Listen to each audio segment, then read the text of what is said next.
race, income, or zip code, and to enable the full potential of our students, our communities, and our country.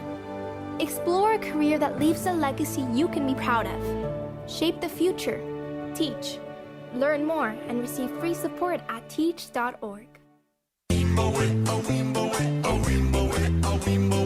In the jungle, the mighty jungle, the sheep sleeps tonight. Oh, in the jungle, the quiet jungle, the sheep sleeps tonight. Oh, It just isn't the same without the lion. Join the San Diego Zoo Wildlife Alliance today. Visit sdzwa.org. Hi, this is Sean McVay of your LA Rams. The Rams play here. KSPN, Los Angeles. 710 ESPN. A good karma brands radio station. And yes, indeed, happy Saturday on ESPN LA. It is time for a Cam Bros Saturday Special. Roars! Andy and Brian Kamenetsky with you, talking Lakers basketball. Which, to me, was amazing. It's one of the career highlights I've ever had. Here we go, the Cam Bros Saturday Special on 710 ESPN, the all-new ESPN LA app, and on YouTube at ESPN Los Angeles. Yeah, well, that's just like your opinion, man. Take it away, Cam Bros.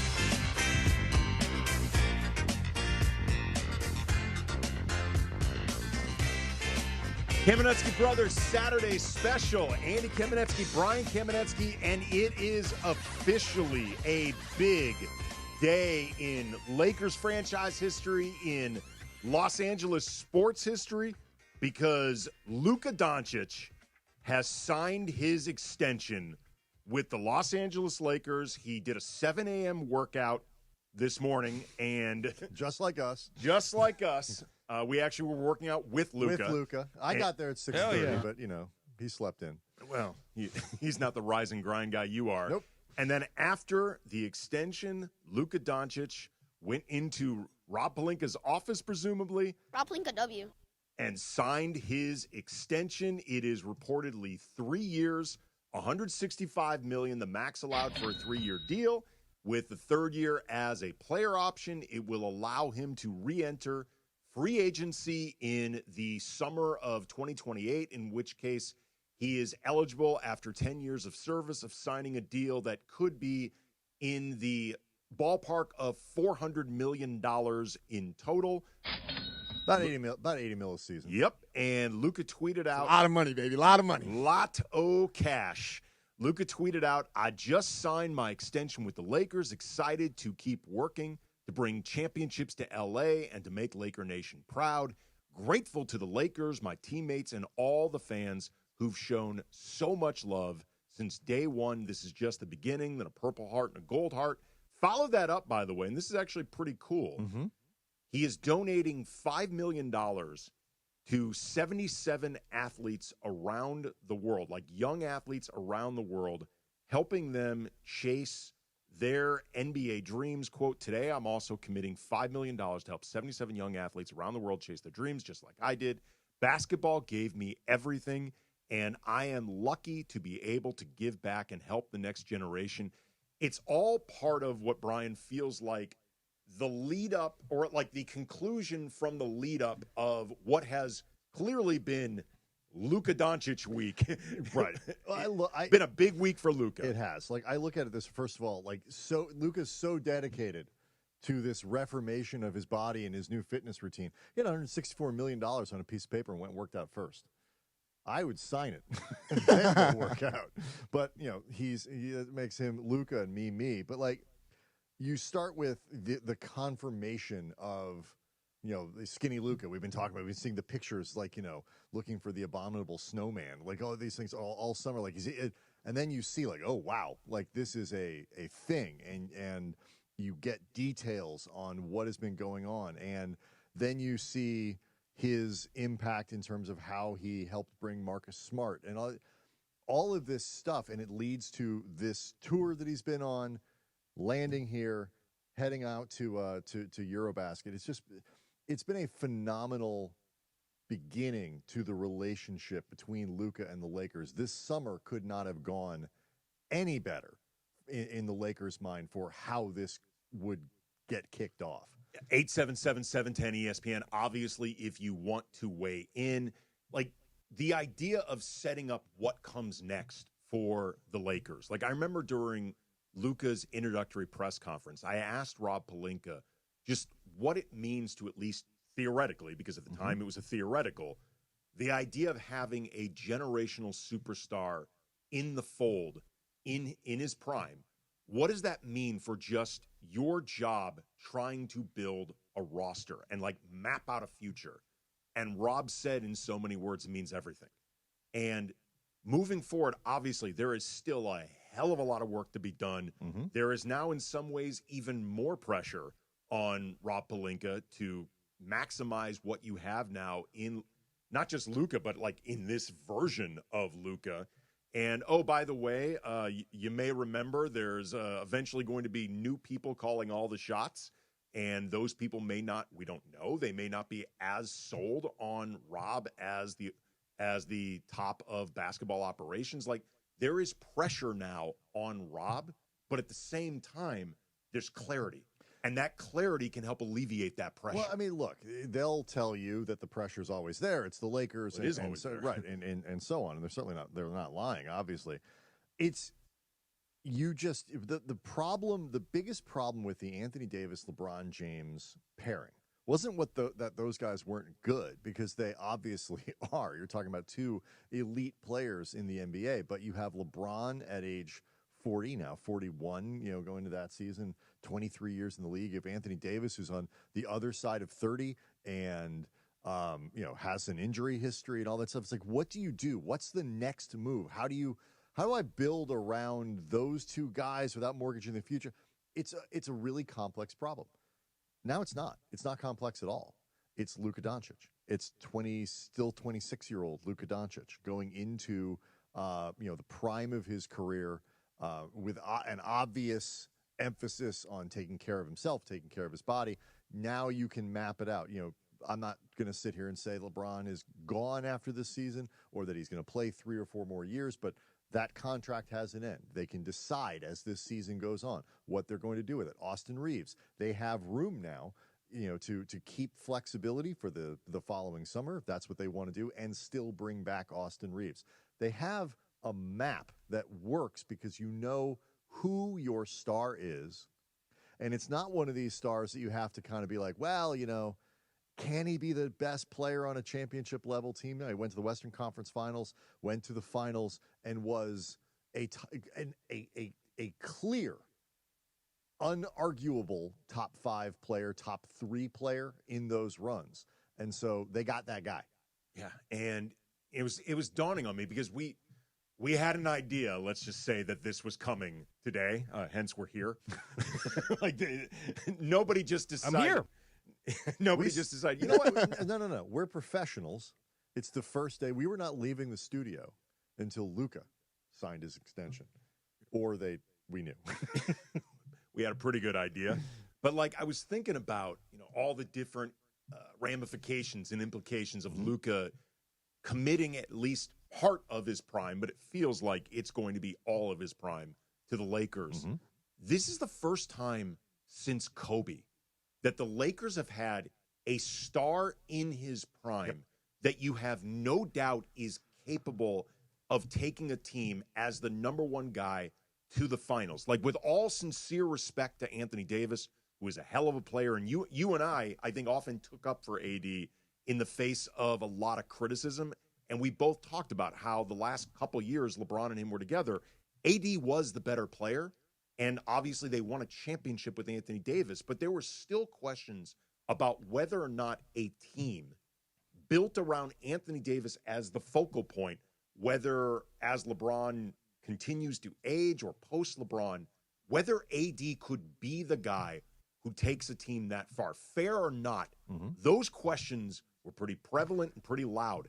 They don't exist with Luka. They don't. And, the LeBron piece of this is sort of like LeBron becomes like icing on the star cake. And that's a pretty good setup. when LeBron James can be your second best player, talking about a guy who is second team All NBA, finished 6th in MVP voting, but the Lakers don't have to make those hard questions about a superstar at they're 40. I mean, like Luka is like the Lakers and Lakers fans didn't get the best version of Luka Doncic last year with the Lakers. He was, he didn't get a chance to get healthy going into the season. He got hurt very early with the Mavs. He was out for a long time. He comes back to the Lakers nursing that calf injury. He was never got a chance to get in shape. And he still averaged 28 and 8 with the Lakers. And he was still, aside from the game he was sick, was a pretty good playoff performer as well. And that was not like the Luka that led Dallas to the finals, led Dallas to the Western Conference Finals the year before. Well, okay, coming up, I actually want to get into that because the idea of the commitment that right now we have between the Lakers and Luka Doncic, there is at minimum a 2-year, potentially 3-year commitment moving forward. Luka can opt out and stretch that into a commitment that lasts his entire prime and beyond. But there's also a different level of commitment that we've seen from Luka even before this historic day with the extension. So we can talk about that coming up next. Again, 877-710-ESPN. If you want to weigh in on Luka Doncic signing his extension with the Lakers, it is officially Luka Day. The Luka Doncic era is officially upon us in Los Angeles. 710 ESPN. Rams football is coming. All the sights and sounds of training camp on ESPN LA. We're stretching down here. Crank that music. Let's go. Presented by Pechanga Resort Casino. Don't miss a Rams training camp special today at 4 p.m. with Andy Kamenetsky and Marcus Grant from NFL Network. Our Rams training camp special today at 4 p.m.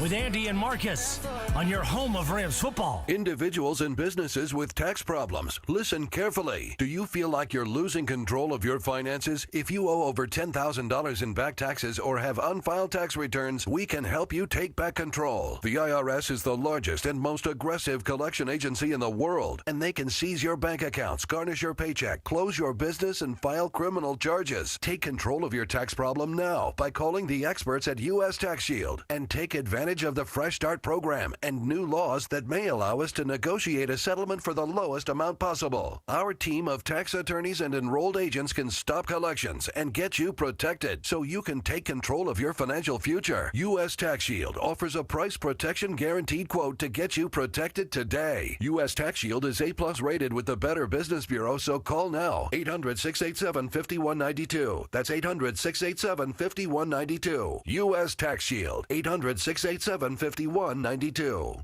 You know that feeling. You're finally asleep and bam, a leg cramp comes out of nowhere. Look, I played through pain, but waking up with a leg cramp at 3 a.m., that sucks. So I don't mess around anymore. I keep Highland's Leg Cramps PM on my nightstand. No groggy side effects, no harsh meds, just a fast, effective relief that lets me sleep through the night without the Charlie horse surprise. Get the sleep you need with Highland's Leg Cramps PM. Get it today at Walmart, Walgreens, or CVS. Highland's Leg Cramps PM, because you don't need a midnight workout. Travis Rogers and DeMarco Farr. Weekday mornings at 9 a.m. after Clinton and Friends. But I'm thinking like going raw. Raw dog in a flight. Raw dog in a flight. You get on with nothing. Don't read, no phone, nothing. You just sit there for however long the flight is. Could you make it raw? Don't say it like that. Well, I tried. I made it about 45 minutes, and then it just, because the seat was uncomfortable. Yeah. It could be a little bit bigger. Okay. Yeah, maybe I should join and the also, lawsuit. The idea of making seats bigger is better for everybody. That's what I'm saying. Everybody, even if you're tiny little thing, not for your the seat's airlines. bigger. That's not everybody.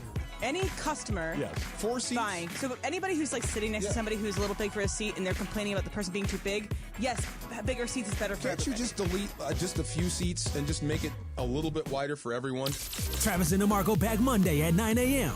Don't miss Travis and DeMarco on 710 ESPN. And it is a Kamenetsky Brothers Saturday special on ESPN LA. On 710 ESPN, the all-new ESPN LA app, and on YouTube at ESPN Los Angeles. Once again on this Saturday, back to the Kamenetsky brothers.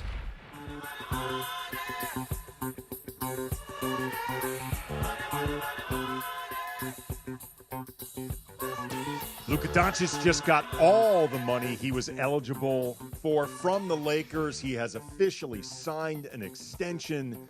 He tweeted out there was a statement released by the Lakers that we will read momentarily, but it is reportedly a 3-year, $165 million deal with the third year as a player option, which allows Luka to re-enter free agency in the summer of 2028, which, according to Mark Stein, could leave him eligible for a 5-year deal worth perhaps $400 million. $400 million. $400. The million is important. Well, that's how you give it back. Right. After signing the max, Exactly. that's how you know Luka is dedicated. He's taken a bit of a pay cut. The CBA is very strange. Taking a bit of a pay cut so Rob Pelinka Right. can really put the maximum roster around him. That's how you know the man bleeds purple and gold, despite having only been here like 6 months. I will now play the next 5 years for $400. $50 a year. Whatever that is, $100 a year. All of the podcasters Right. like Andy and Brian Kamenetsky from Locked On Lakers, available 5 days a week everywhere you get your podcast, Monday through Friday, always free, never behind a paywall. And for the sickos who like to watch, there's a YouTube component. The Kamenetsky brothers will be out earning me during my prime years. But this is it's a massive day for the Lakers. Rob Pelinka, part of the statement, quote, "Today is a monumental moment for our franchise. Luka Doncic's future is with the Los Angeles Lakers. Luka is one of the game's most transcendent players, and his on-court dominance and passion is without compare. From the moment Luka became a Laker, there was an immediate connection and admiration between Luka and our fan base. You can feel it in our spirit when you attend a Lakers game. Luka is an absolute killer on the court and blends that with a unique generosity and care for the community. Above all else, Luka will lead our franchise to pursue future championships, a goal that will forever define the Lakers." First of all, Rob loves writing these statements. It's one of his favorite things. That was man. not done by an intern. No. Rob Pelinka maybe asked an intern to get him a cup of coffee, but then he sat down and went to work. He cracks his knuckles. But here's the thing. Gets out a quill, probably. But here's the thing, though. As much as we love to make fun of Rob's love of the flowery prose, the reality is there's no hyperbole in that at all. Like, nothing Rob said is hyperbolic in terms of the significance of this for the organization, how great of a player Luka is, and he is, in fact, a killer on the court. Yeah. He is, in fact, incredibly competitive and evidenced by the $5 million that he also announced that he will be donating to 77 young athletes around the world to help them pursue their careers in sports. You know, combine that with the immediate donation he made after the fires in Los Angeles. Tons of work in Slovenia, did a lot of work in Dallas. I mean, this, by the way, is why everyone was so surprised that they traded him in the first place. Like, you start piling all these things up, and it's the key here. A key, not the key, but a key here is that first sentence. The Los Angeles Lakers have signed 5-time All-NBA first-team guard Luka Doncic to a contract. That excludes 2 seasons of his career, his rookie season and last season. Where he was injured for part of it. Where he was injured for part of it and still averaged 20. Didn't play enough games. He didn't play enough games to be eligible. I don't think he would have made it. Might have made third team. There's a possibility he could have made third team. 18. Right. But I don't think, based on his play, that was not a great Luka season. I don't think we need to sugarcoat it. I don't think we need to apologize for it.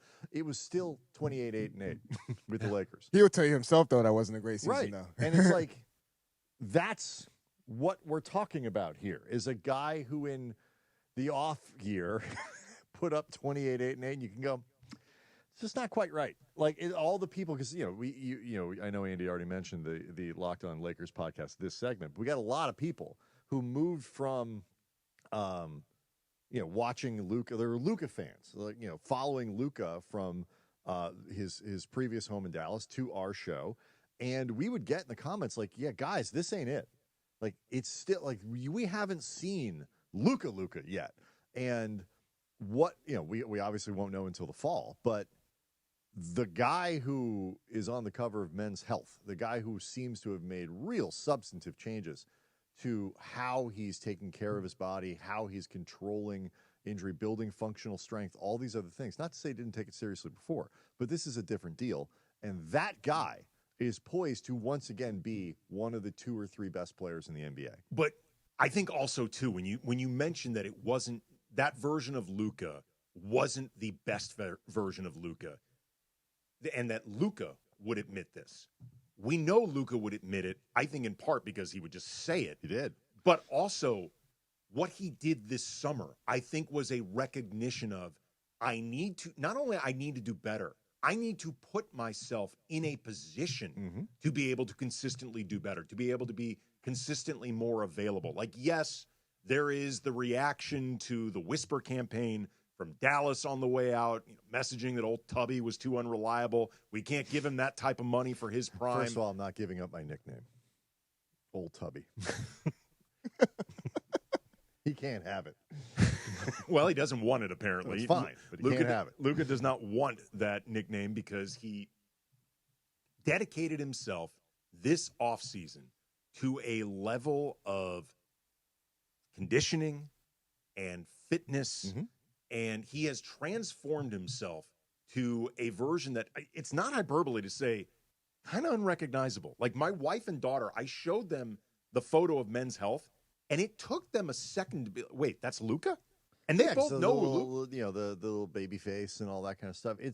He looks fantastic. Like, I don't know exactly what this translates into in terms of he's going to be stronger, faster. Like, he's going to jump higher. I don't know, maybe a little bit higher. Luka is not a dunker, but if it helps with those little things, changing speeds, this and that, and I think the biggest thing will almost unquestionably help is over time. Like, Luka could still get hurt this year. He's an NBA basketball player, but I think over time, if you take care of yourself in this way, you just become less likely to break down. You have less inflammation. Your joints have less weight on them. And you are increasing the odds of being able to play really good basketball, not just in your 20s, but also 30, 31, 32, 33. And by the way, the Lakers are want him to, because this is I realize the contracts can't go that long, but the Lakers see this as a 10-year commitment. They've openly said it. Right. This is the next decade. And, they'll fill in with another star. They hope to have more players that will come through over. But it's a little like Shohei. Like, you have this, the Dodgers are in the Shohei era, and there will be people who come in and out. Right now it's Mookie and Freddie Freeman and Yamamoto, whoever it might be, whoever you want to put in that category. But in 5 more years, it could be 3 other guys. Like, that's what it's going to be with the Lakers and something else. And right now it's LeBron, Austin Reeves. Maybe in 3 years it's Luka, Austin Reeves, and another guy. And Giannis. Jokic, Giannis, both. Gian. There we go. Why not both? The Euro Big Three playing for L.A. I'd do it.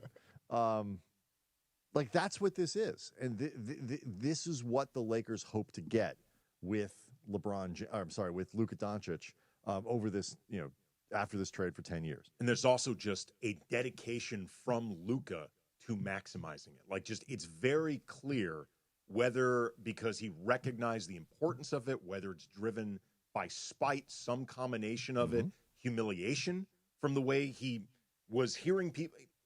The questions about Luka's conditioning and weight and stuff like that, they've been around before. This is not new, but it's never been as loud of a conversation as it was after that trade. Whatever prompted it all, this version of Luka does not happen without a dedication towards the future and a dedication towards his prime. And the Lakers are getting that dedicated version of Luka. Jason in Downey, you're on with the Kamenetsky brothers. The Luka era is upon us. What's up, Jason? I'm gonna be lying if I said I was on Sports Graffiti this week, saying if he doesn't sign by early Saturday morning, I'm gonna think the sky's falling. So thank you, Luka, for saving my Saturday.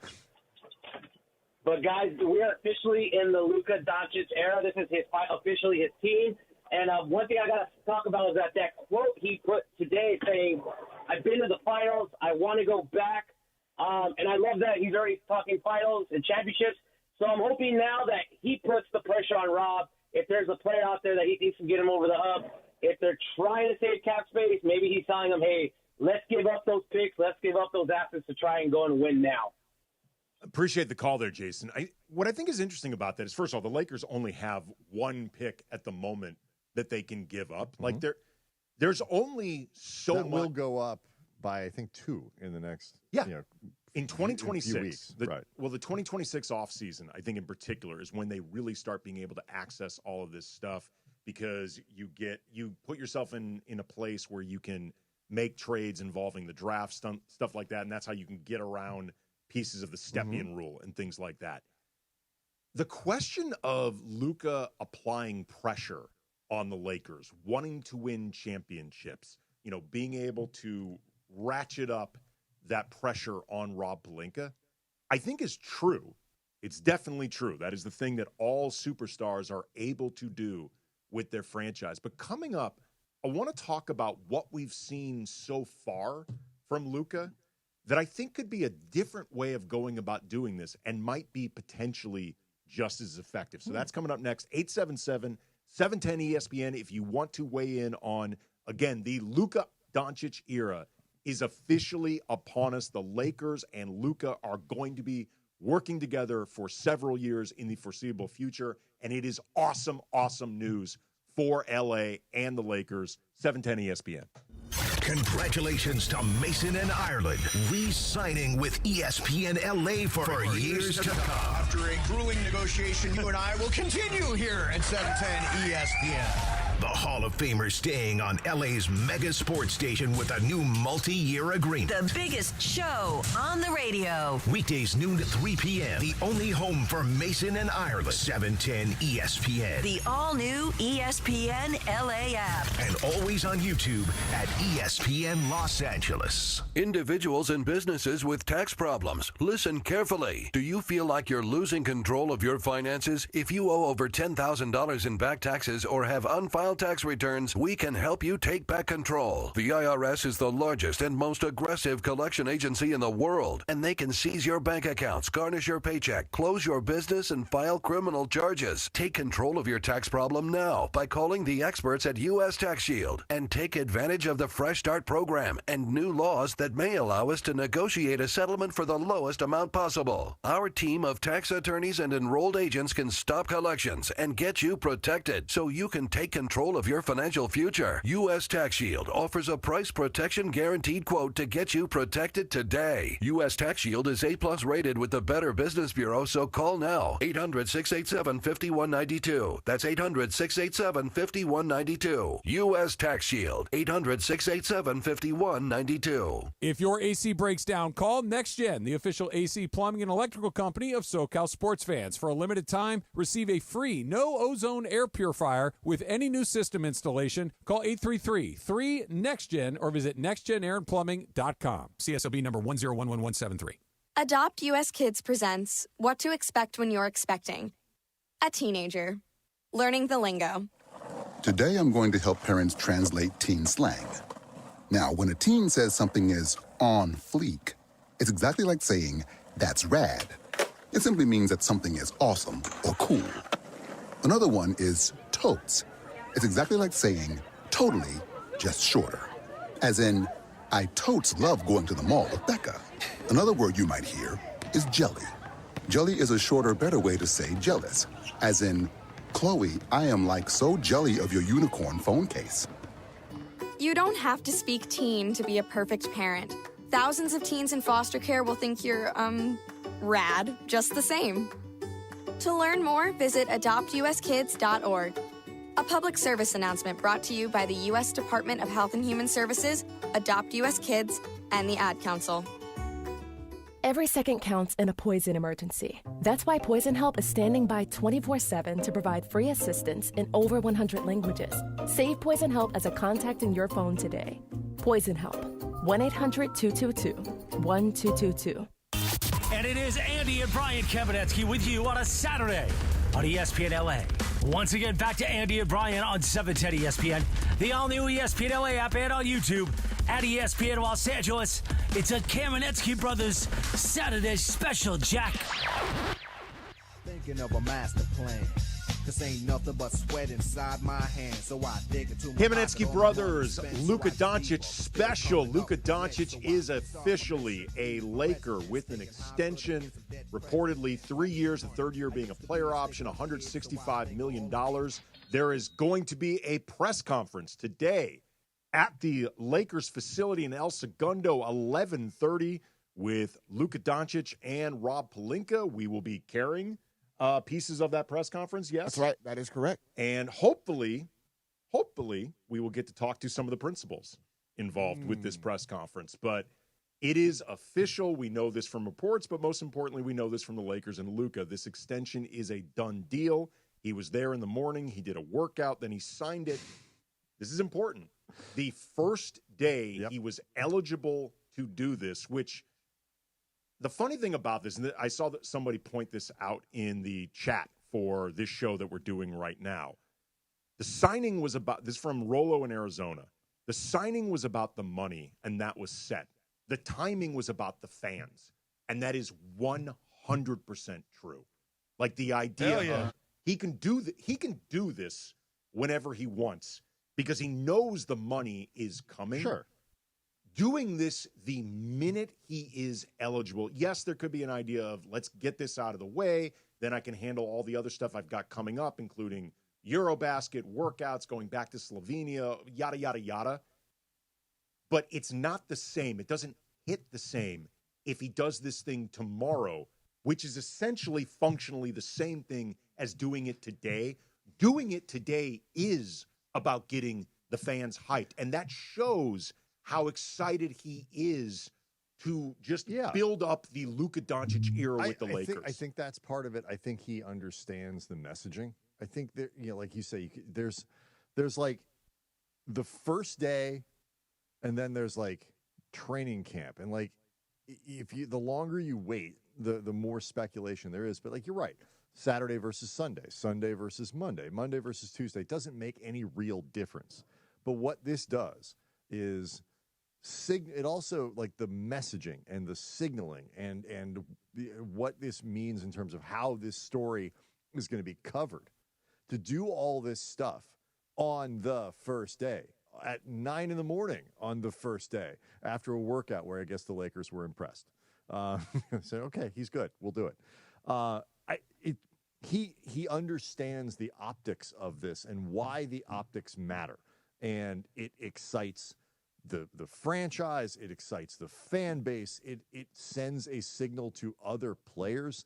He helped recruit Marcus Smart to come with the Lakers after he was bought out by the Wizards. There are going to be more Marcus Smarts. They have cap space next year, the year following, to recruit people to bring. This tells people, I, Luka Doncic, believe in the direction of this organization, and I am also very skinny. Come play with me. Well, you know what, too? Like, if you want to see signs that Luka is fitting in with the Lakers culture beyond the fact that he just committed a piece of his prime with this extension to the Lakers, this extension today, inking this extension, the press conference that's coming at 11:30 that we're going to be carrying, this is the culmination of what has been the week of Luka, the Men's Health cover, the photos of him working out, the tour that he's done in New York, appearing with Michael Kay and the Yankees broadcast. In Chicago. Now today, this is all part of theater and build-up and pageantry and presentation, and that sounds like how we handle things around here. That is as big a part of the Lakers' DNA, the showmanship of it all, which when that becomes too big of a priority, and at times it's been that way for the Lakers, then you start focusing on the wrong things. But when you combine it with a clear dedication towards the fitness and the conditioning and reshaping his body for, hopefully, I mean, Luka has to maintain it. This is not the easy part. What he did was not easy, but the maintenance is a different, separate piece of complication with it. But everything that Luka has done has been part of a big theatrical presentation, even celebration of Luka Doncic's impending prime. that feels very Lakery. It's also, too, like sometimes certain things deserve and should get some pageantry. You want to make a big deal out of certain things. You want to be like, when you've got good news happening, when you've got franchise trajectory changing stuff going on, like, yeah, let's make a thing out of it. Let's make sure people, you don't want to low key certain things. You don't want, the Lakers have had times when they sort of try to jazz hands their way through things, like distract you from things that are going on behind you. But this isn't one of them. No. It is in the Lakers' best interest. It is in Luka's best interest. It's in everyone's interest who wants the Lakers to win, to really play up and celebrate a moment like this, because Rob isn't overstating it. This really is a franchise trajectory changing moment. We expected it after the trade. Nobody thought he was leaving, but until he's staying, like, you're at work. Your boss tells you, Andy, you've done a great job. We got a raise lined up for you, all these things, and it's coming. You've talked about it. You've seen the paper. You've seen all these things. But until you but it still feels good. And until you actually do it, it's not a thing. And Jason, a caller we had earlier, and again, 877-710-ESPN. If you want to weigh in, if you're holding right now, we will get to you soon. But Jason called in and mentioned the idea of Luka putting pressure on Rob because he has signed this extension for at least a piece of his prime. He wants to win championships. Okay, Rob, go deliver me that roster. And by definition, the pressure on Rob Pelinka has increased. Even with this exciting moment for the franchise that is all positive, that pressure has ratcheted it up. But what we've seen so far that I think is really interesting is at least signs that Luka would be willing to treat this as a collaboration, as opposed to just external pressure, as opposed to just kind of lording his presence and lording that threat over Rob Pelinka. Hey, let me help you try to make these things happen. Let me communicate with you the things that I want. As much as the Mark Williams trade getting rescinded to some degree sent the organization into some chaos that they were never really able to recover from in terms of the playoffs, and it played a reason that they got bounced in the first round by Minnesota. The deal only happened because Rob was collaborating with Luka. Yeah, I mean, you could argue he got a little overexcited, maybe, like trying too hard. Like, I think we won't know for a couple years whether or not the Lakers would have been better off had Mark Williams not failed that physical or not. That is a 30 for 30. I mean, it's so not our business and it's so invasive to Mark Williams, but I don't know if I've ever wanted to see. I don't know if I've ever wanted to see a set of medicals more than I've wanted to see Mark Williams. I'll tell you this, and I'm not entitled to them at all. No, of course not. But you know who clearly agreed with Rob Pelinka? The Charlotte Hornets, because they were. It's not like they were like, oh, you know what? We've thought about it, and we're going to hang on to this guy. They moved him at the first opportunity, and that's why he's in Phoenix. Like, they found a taker. And it's not first opportunities because they've traded him now twice. They traded him twice. It's like clearly they're a little suspicious too. So I mean, you're right. We would all love to see what the Lakers saw, but we'll find out whether it was that can be good, bad, whatever. In the meantime, would I rather have to make a long-term commitment to Mark Williams or a 1-year, maybe 2-year commitment to DeAndre Ayton? I'll take DeAndre Ayton, thank you very much, at significantly less money. Significantly less money, significantly less risk, and also that pattern of collaboration, because I don't think it requires the most plugged-in reporter to figure out that Bill Duffy, Luka Doncic's agent, also DeAndre Ayton's agent, at a time where the Lakers were looking to get that commitment for Luka, which often, and this is not a Bill Duffy thing, a Lakers thing, this is how sports works, there's often a bit of horse trading and mutual back scratching that goes along. Hey, my client, I'm giving you a heads up. Starting caliber center, DeAndre Ayton. Might be available. He might be available. Keep your powder dry. Yeah, keep your powder dry before you start moving all of your assets and basically making an all-in move for a guy like Nick Claxton. My client could be available in a way that helps everybody. Yeah. And again, it feels so far like the Luka Doncic era is an era of collaboration with the Lakers. And I think that stuff's important. It is. And, I just, you mentioned money. I saw somebody at Cam Brothers on Twitter, and I apologize, who tweeted this, and it wasn't even necessarily to us. It's just stuff flowing through our timeline. Like the Lakers, at least for a couple years, relative to what like they would have been paying Anthony Davis, for example, have Luka a bit of it. Like they're going to be paying Luka less money, I believe, than Dallas is going to be paying AD. So like, that next extension, Luka's going to get up, could be the first player to be making $80 million a year. But for now, it's actually kind of a relative bargain. It's crazy to say, 3 years, $164 million. But like, that's what the Lakers, like they're actually paying him less than some other teams are going to be paying other stars, just of where they are in their careers. So there is a bit of an opportunity here, a window. It's kind of like having a quarterback on his rookie deal who, Jaden Daniels or something like that.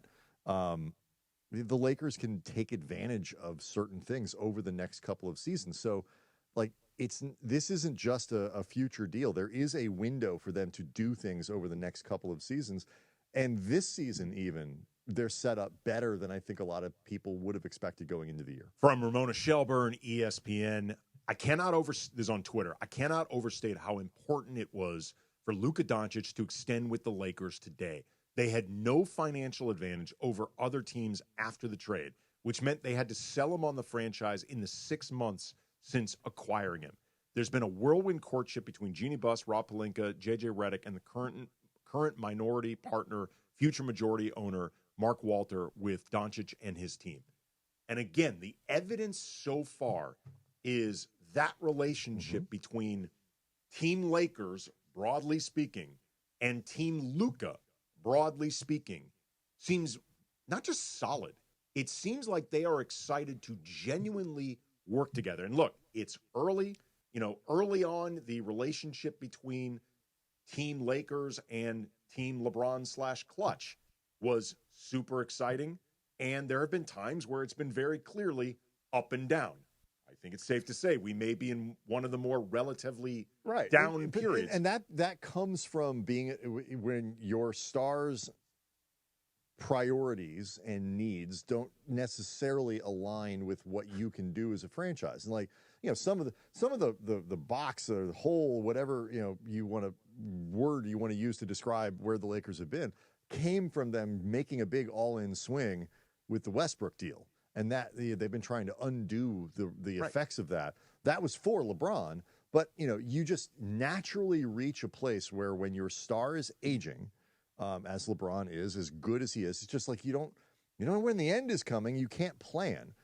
It is so much easier for the franchise to plan around Luka and provide for him the things that he wants to be able to win a title, compete for a title every year. It's easier to plan for that with Luka than it is LeBron, the LeBron Anthony Davis core. Yeah, between where those guys are chronologically in their careers. Like, again, this is the first time the Lakers have had a universally acclaimed number one option type player, like a guy that you can truly put a team around, and that guy is good enough to take you to the finals in his prime since Kobe's prime.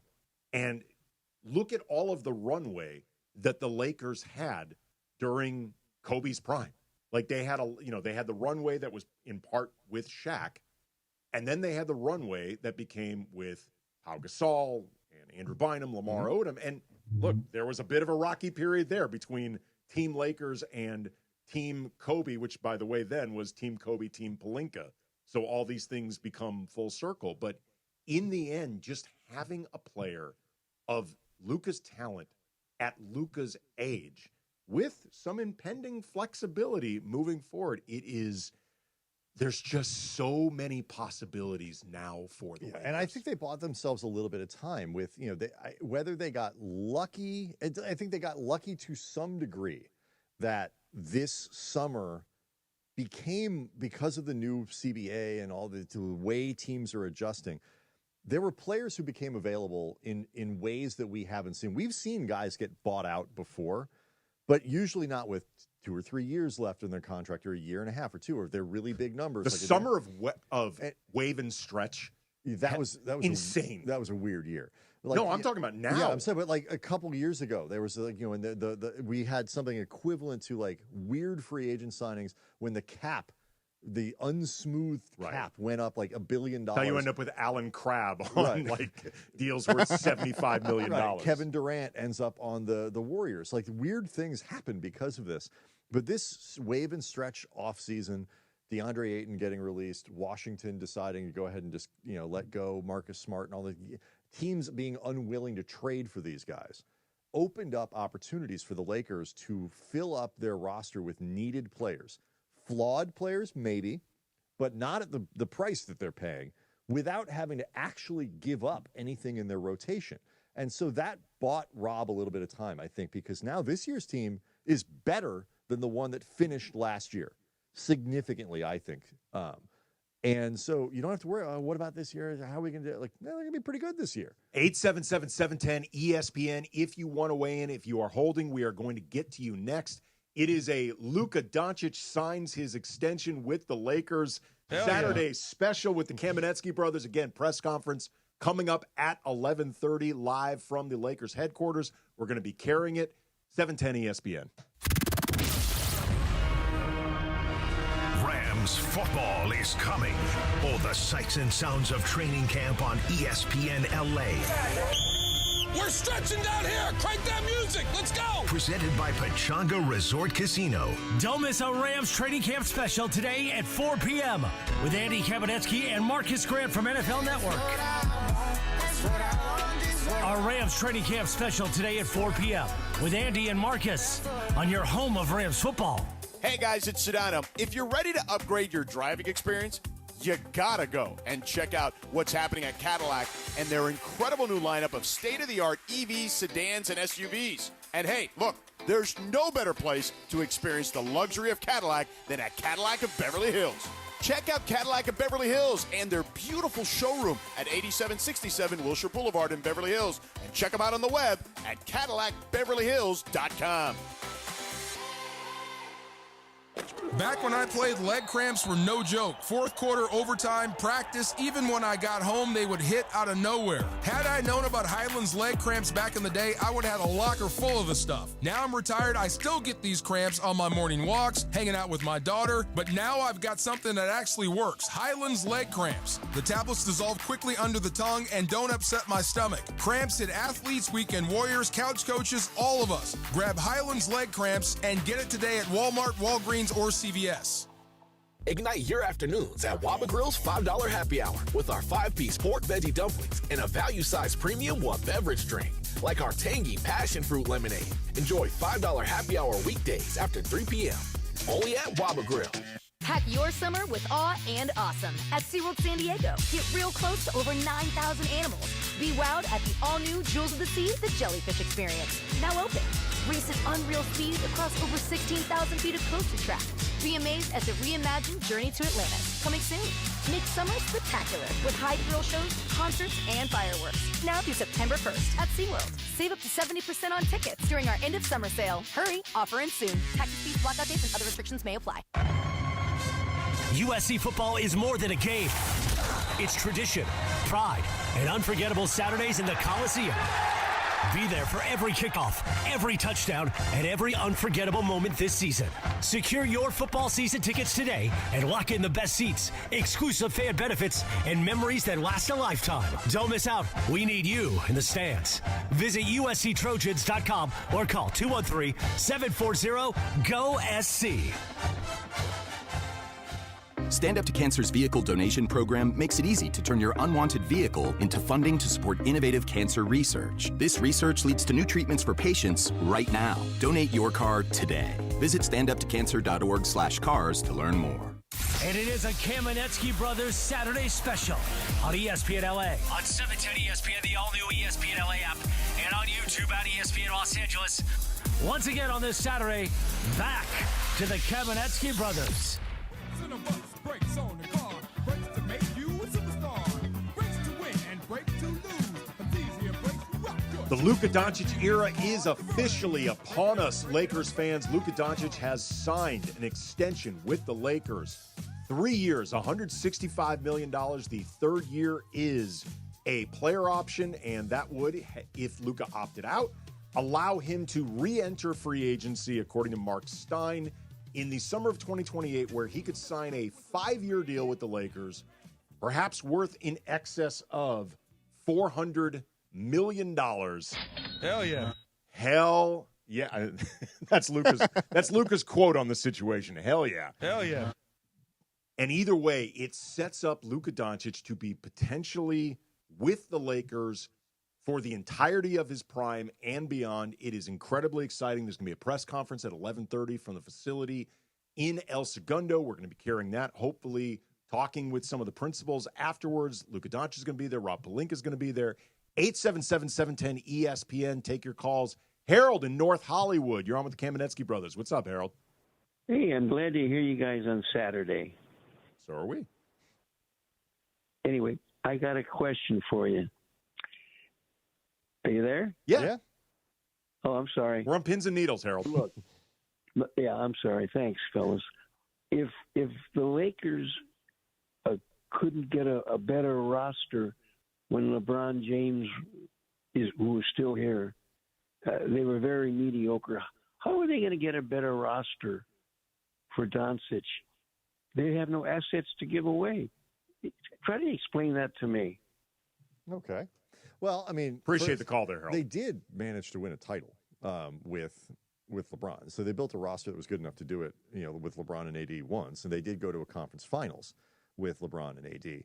So a couple times. And again, I think what they did was they made a massive, massive error with the Russell Westbrook trade. Had they not done that and either just done something a little less stupid or, the Buddy Hield deal that was by all accounts on the Buddy table. Hield, Miles Turner. Something like there were avenues available to them where the swing wasn't Do nothing. That would be do no harm. Right. They could have just done nothing. So it's one of these deals where the Lakers actually, I think the record of the last few years is distorted by one catastrophically bad move. And I'm not trying to be like, oh, it's just one move. No, it was one really, really, really terrible idea. You have to have some confidence that Pelinka and this front office, which I think will expand over the next few years. I would be stunned if it didn't. Is similar to in the Mark Walter era, similar to how the Dodgers have become a larger front office with a larger baseball operations kind of machinery. I think that will happen with the Lakers, and they will get smarter. They will get more people in the building. So yeah, it's not guaranteed, and I think you can still be skeptical about certain things that Rob does. But this summer, for example, has been a good one where the Lakers have actually done pretty good work around the margins where they've been weak, and they have an opportunity to build with cap space, which allows not just for free agents, Andy, but also trades. You can do certain things. You have wiggle room when you have space, and if they'll have to show some creativity that I think is fair to expect. But I mean, you got a 26-year-old superstar is a really good place to start. Absolutely. I mean, the foundation is what really matters, and clarity with that foundation. That's why when I asked Rob Pelinka during Luka's introductory press conference 6 months ago, just like, what does it mean to even have the potential? Because back then it was potential. Luka had not signed an extension. Just the potential of a generational superstar in his prime, just from the perspective of building a team. And Rob's answer in so many words was everything. It means everything. Mm-hmm. And as far as the work Rob's going to be doing, like you said, I expect the front office, whether with Rob, without Rob, to expand. Because even if you think Rob Pelinka is the best basketball operations guy in the league, you think he actually smokes Sam Presti and nobody gives him any credit, whatever, the job is still too big for an office that small. Like, it is simply too much stuff for what is essentially a one-man operation in Rob Pelinka. You need more manpower, even if you have all the confidence in the world in Rob. And I agree with you. That's going to end up happening. Ja'Cory in Santa Ana. You're on with the Kamenetsky brothers. What's up, Ja'Cory? It says carbs, ham, roasted turkey. Focus, Ja'Cory. You're on the radio. Oh, hello. How's it going? So I want to talk about how Luka, he hasn't been in Laker long, but he feels really genuine. We appreciate him coming. We're going to need him for the years to come. I also want to say that if no one said it, we do appreciate LeBron James and his time as a Laker. We do appreciate the bubble championship. The things that we don't appreciate is getting swept a couple times and not being good for more years. Appreciate the call there, Thank Ja'Cory. you very much. First of all, we should appreciate the 2020 championship. I know Daryl Morey accidentally, or I think avoidably. Oh, that wasn't accidentally. You knew what he was doing. Well, he actually backtracked. He tried to walk it back a little bit. Yeah, he attempted to backtrack. Little baby steps walk back. But. Yeah, he in a piece from The Athletic doing a look back at the bubble because it's the 5-year anniversary of it. Daryl Morey said in so many words that, while if Houston had won it all, and it's worth remembering the Lakers eliminated Houston in the bubble, but if Houston had won it all, he would treat that championship with the respect and adoration that it deserves. But when he talks to people around the league, nonetheless, they consider it lesser than. So perhaps this bubble needs to be best remembered as an accomplishment and achievement by Adam Silver and company, while the championship is forever marked with an asterisk. And then he walked it back some, saying, perhaps I should have made it more clear that I defend the championship to other people, by making it clear at all that you do that. But Ja'Cory, though, did raise the question, I want to talk about this next, of LeBron's time with the Lakers. And the way he phrased it, we talked before about Luka often talking about the Lakers in future tense.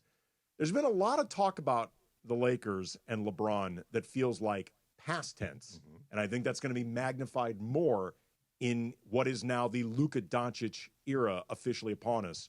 So we'll get that coming up next. Again, 877-710-ESPN. If you want to weigh in, we will take your calls. Press conference coming up at 11:30 from the Lakers headquarters. We will carry it. Kamenetsky Brothers, 710 ESPN. Are you ready for amazing golf at one of the best courses in Southern California and to be part of raising money for an incredible cause? It's time for the 4th annual Give Back Golf Classic, Friday, August 29th at the stunning Black Gold Golf Club in Yorba Linda, benefiting the Folds of Honor Foundation. Folds of Honor, they have a mission to empower deserving military families with educational support and opportunities. Register to play now at blackgoldgolf.com/FOH. Plus, there are still sponsorship opportunities to be part of this amazing event. blackgoldgolf.com/FOH. If you have ever thought about remodeling your bathroom but were worried it would take too long or cost too much, then stop worrying. Right now, Jacuzzi Bath Remodel has designed a collection of high-quality custom products and perfected the one-day remodeling experience so you can enjoy your new bathroom faster than ever before. It's a worry-free bath remodel from the most trusted brand name in the business, Jacuzzi. A jacuzzi bath system fits in your existing tub space. It's a no-mess installation with an amazing style selection, factory-certified installers, and a limited lifetime warranty. Call 800-717-4599. That's 800-717-4599 right now and get 50% off installation with no interest and no payments for 12 months. Replace that old bathtub today with a walk-in shower for a safer bathing experience. If you have lived in your home for over 15 years, it's time to remodel your bathroom. For a virtual or in-home appointment, call 800-717-4599. That's 800-717-4599. 800-717-4599. For 70 years, we've been known as the Humane Society of the United States. But as the challenges animals face have grown, so have we. We are now called Humane World for Animals. And with you on our side, we are going to end animal cruelty around the globe. Join us. Humane World for Animals. The end of animal cruelty.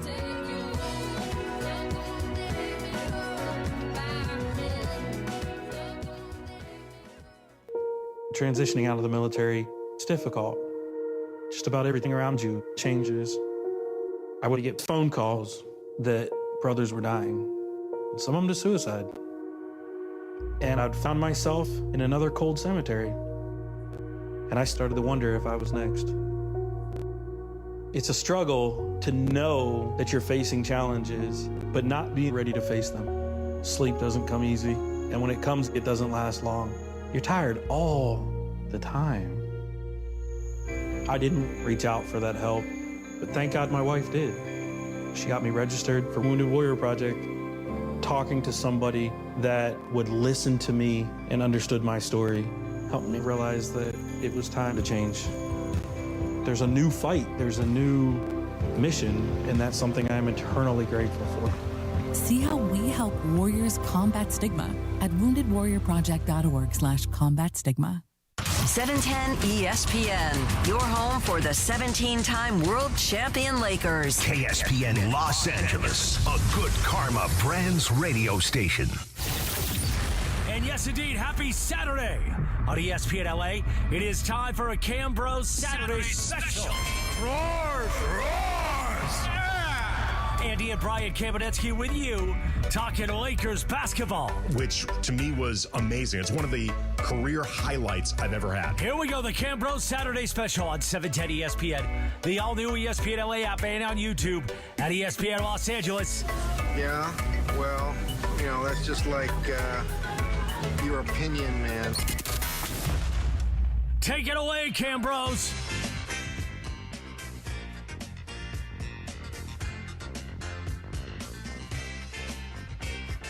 The Luka Doncic era is officially upon us with the Lakers. He has signed an extension, reportedly worth $165 million over 3 seasons. The third year is a player option. It would allow Luka to re-enter free agency in 2028, where he will have hit 10 years of service in the NBA.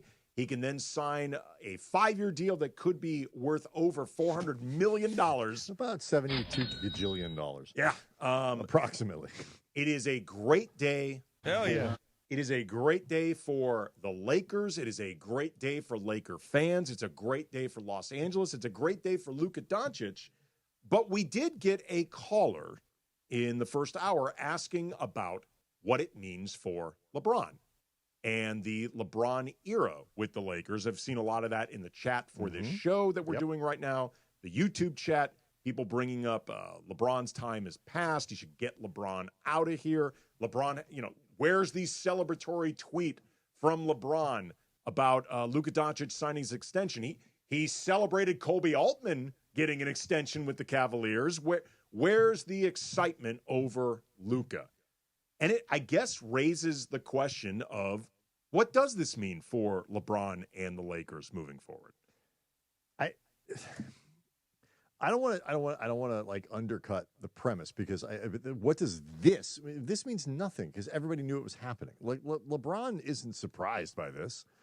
I think what it says is that there is a potentially natural conclusion to LeBron's time with the Lakers. And that could come after this season. I do not believe that, assuming the Lakers season, and when nobody around here wants that to happen, assuming it doesn't go off the rails, LeBron's not going anywhere this year. I think trading LeBron is an incredibly complicated process that most teams that he would want to go to can't do. It just won't work. The mechanics of trading LeBron in this CBA to a team like Cleveland, or it's just too complicated. He's not going anywhere this year. He's going to play. He's going to play like LeBron. He's going to be a pro. He's going to do because that's what he's done for 20-something years. I do think that there's a good possibility to play somewhere else next year. I thought that a week ago. I thought that 2 weeks ago. I thought that as soon as he picked up the option, and there wasn't a second year after it. But also too accompanied by the statement from Rich Paul, which was meant to get us all speculating about this. Accompanied by reporting from the Lakers. Lakers didn't offer him that 1-1, which was the right decision, by the way. Even if they want to continue the relationship with LeBron moving forward, they needed clarity. You cannot. I've talked about this a lot, whether on Locked On Lakers or various shows here.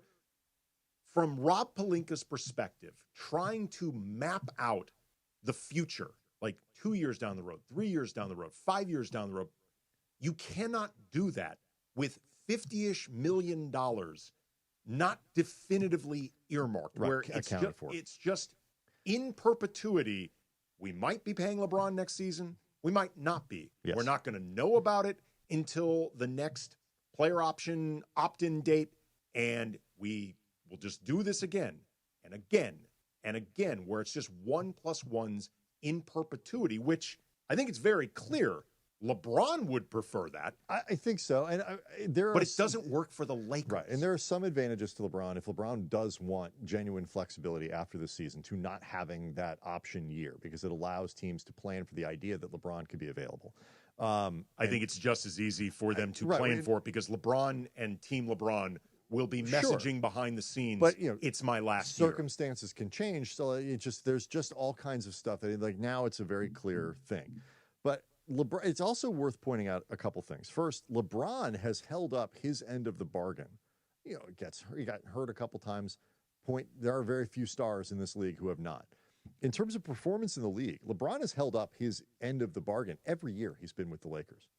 And so from a performance standpoint, he's still an excellent player. And for people who want to be like, all right, we got Luka, let's shove LeBron out the door, especially for this season. Stop. You're not. No, it was very important that he opted in this season, because LeBron opting out would have been a disaster. Yes, for this season, it would have been an absolute disaster. So you cannot replace the production that LeBron brings you. Next year, I gotta be honest, I think I'm starting to become a little bit on an island. Like, I know that the line is now there. I'm not 100% convinced this is LeBron's last year in LA. I think a lot of things can happen between now and then that make it so LeBron says, you know what? Let's do 2 more years. Let's do 1 more year. Let's make it definitively so I finish here. A lot of that has to do with what can you do at the deadline? What can you do going into next summer? Like, how can you work around? I'm a free agent. What wiggle room does that give you before maybe I re-up? Like, there are ways to do this. And I am not convinced that LeBron James is done in LA. And I am 100% convinced that there will be a lot of people who are ready to shove him out the door, who might have a little bit of regret when he's gone, because he's still so good. Here's the thing, too. Like I've said before, I'll say again, because I think it is accurate. There's been a lot of reporting about tension between the Lakers and LeBron right now. I think that reporting is accurate. You hear it from too many people who I think are trusted reporters who know what they're talking about. They have good sources. And also, again, the statement from Rich Paul, which was meant to drive speculation. Some of the passive-aggressive posts from LeBron on social media, the passive-aggressive, as I like to call it. Like, these are things that are there to create the perception of a tension. I think the tension is over the Lakers not offering LeBron the standard 1+1 deal in perpetuity that he's been accustomed to. Like, the idea that he would even have to ask for it, and if he asked for it, I think he would have been told no. And the idea of either not getting it or having to essentially ask and being told no, do I think that bothers LeBron? Yes, I think it does. But at the same time, and I guess this is the upside to the relationship between LeBron and the Lakers, always feeling in some ways fairly transactional. I'm not saying that LeBron doesn't care at all about being a Laker or the pride that comes with being a Laker. I mean, LeBron clearly cared a lot about shepherding the organization through Kobe's death. Mm-hmm. Like, that was something that LeBron put on his shoulders. He carried that burden. I think he carried it sincerely. I think it mattered to him. He was part of a championship that was openly dedicated towards Kobe's memory. Like, those things matter, and I think LeBron really felt that. But for the most part, I think it's been fairly transactional. Yeah. And while that isn't necessarily the most inspirational thing from a fan's perspective, what it does allow for is the idea of moving past tension or hurt feelings, I think in some ways easier. If it's just more transactional, it's more, this is the setup. This is the best setup for me. These are my best options moving forward. And I'm going to find the best way to make it work. I just think the important thing to remember here is LeBron is not going to be one of these guys who, he's not going to pull a James Harden a couple years ago where he... Jimmy Butler, where he just torpedoes a season. LeBron's not going to buy a fat suit. He's not doing that. Like first of all, he doesn't have enough seasons left. No. He, LeBron, if he wanted to, could probably play until he's 45. Like, if you don't care about being an all NBA caliber player and just want to be pretty good and stay in the league, he could do this for another 4 or 5 years easily, just based on talent. I don't think he wants to. I don't think he wants to. Right. So he's got 2 or 3 years max to perform at the level to which he holds himself. Not going to undercut one of those. By the way, on a good team, it'd be different if the Lakers were in a full rebuild or something like that. But this is a team now that that won 50 games last year, that filled a hole that they had at center, that filled a hole that they had in their defensive backcourt with Marcus Smart. They added Jake LaRavia. They found a good young kid, in the second round of the draft. I'm not sure if you've seen, the Lakers put out Duthiero was working out the other day, and they put out little pictures and stuff of him doing it. Beyond the athlete, the guy's hands are like Kawhi-like. It's like he's holding a tennis ball in this stuff. Like the potential there as a defensive player is really strong.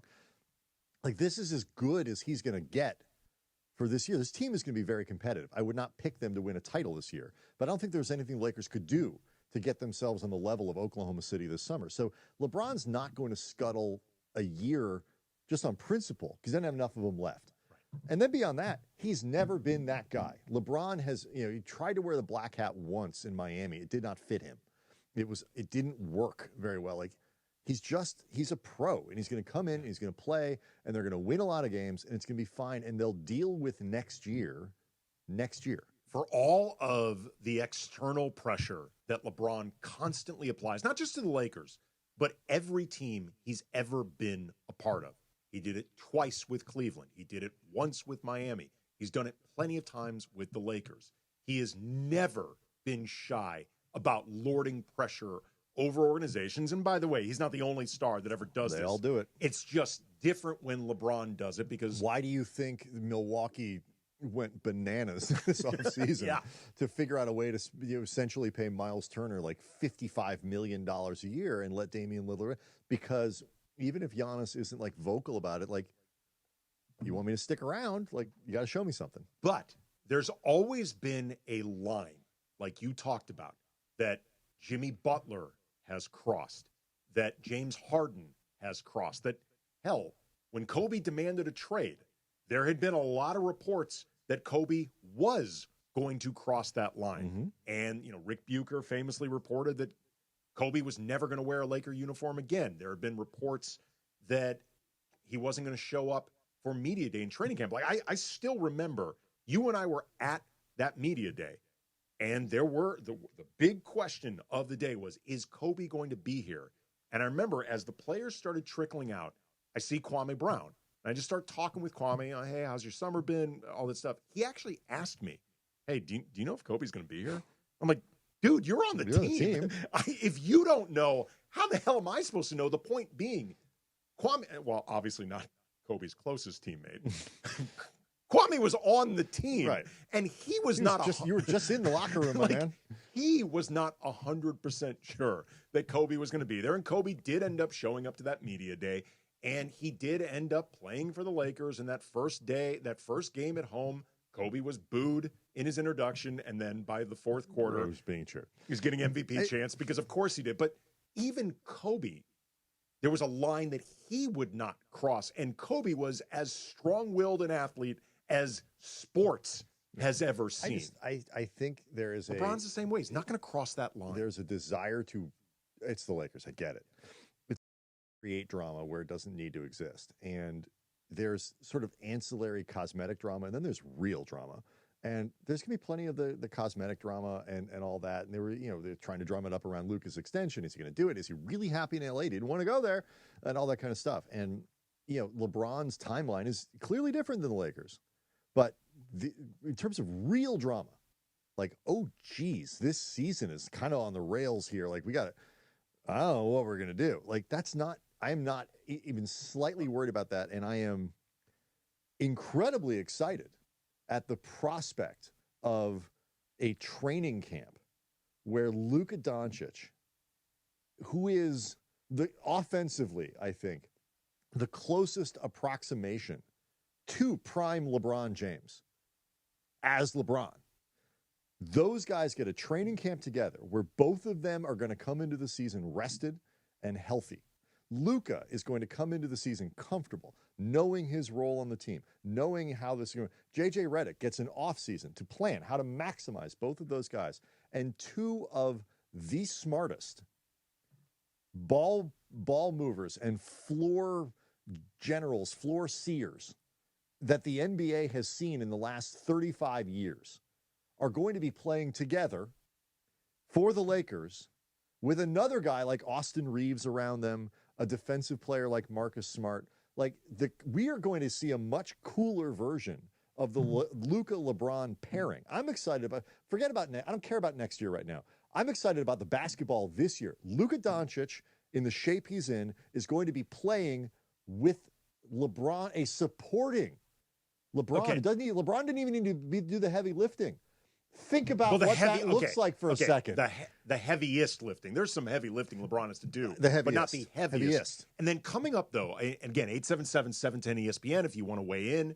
The Lakers are going to have a press conference announcing officially the Luka Doncic extension. About 15 minutes. About 15 minutes. We're going to be carrying it live. But coming up next, again, your call is 877-710-ESPN. I want to get into something you just said about the Lakers' timeline with Luka being different than the timeline with LeBron.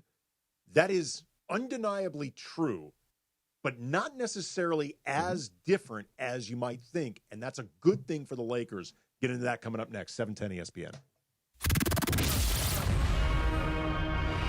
Rams football is coming. All the sights and sounds of training camp on ESPN LA. We're stretching down here. Crank that music. Let's go. Presented by Pechanga Resort Casino. Don't miss a Rams training camp special today at 4 p.m. with Andy Kamenetsky and Marcus Grant from NFL Network. Our Rams training camp special today at 4 p.m. with Andy and Marcus on your home of Rams football. Every 40 seconds, a child is reported missing. That's 2,000 children every single day. It's a heart-wrenching reality that we can no longer ignore.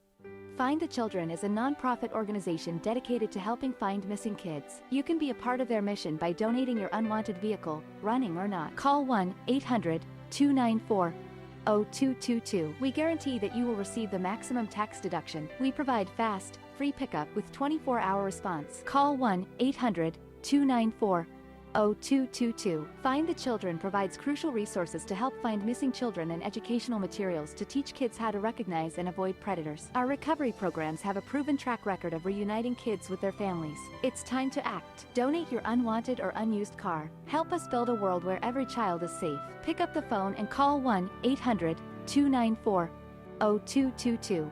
Together, we can bring these kids home safely. This advertisement was paid for in partnership with Cars R Us and Find the Children. Popsicles, sprinklers, a cool breeze. Talk about refreshing. You know what else is refreshing this summer? A brand new phone with Verizon. Yep, get a new phone on any plan with Select Phone Trade-In and My Plan. And lock down a low price for 3 years on any plan with My Plan. This is a deal for everyone, whether you're a new or existing customer. Swing by Verizon today for our best phone deals. 3-year price guarantee applies to then current base monthly rate only. Additional terms and conditions apply for all offers. Progressive knows when you're on your boat, you're already on vacation. And Vacation You forgets all your worries. Vacation You doesn't even keep track of time and knows that time is a meaningless construct designed to control us, man. But Regular You knows you don't want to be too far out in the water after the sun goes down because Vacation You doesn't know how to navigate in the dark yet. Vacation You and Regular You really need to get on the same page. So bundle your boat with your home or auto policy and earn an automatic discount from Progressive. And spend the savings on the both of you. Progressive Casualty Insurance Company affiliates and other insurers. Not available in all states or situations. Once upon a time, our family had trouble with pests around our home. Did you know that stinging insects send tons of people to the hospital?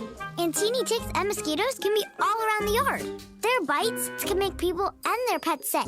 Mice, rats, and roaches need food and water just like us. You do not want them to visit. They can spread disease and make it hard to breathe. I'm sure glad this story has a happy ending. Learn how to protect your family at pestworld.org. A public service message from the National Pest Management Association.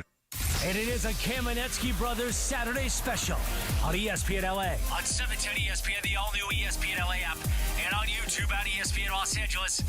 Once again on this Saturday, back to the Kamenetsky Brothers.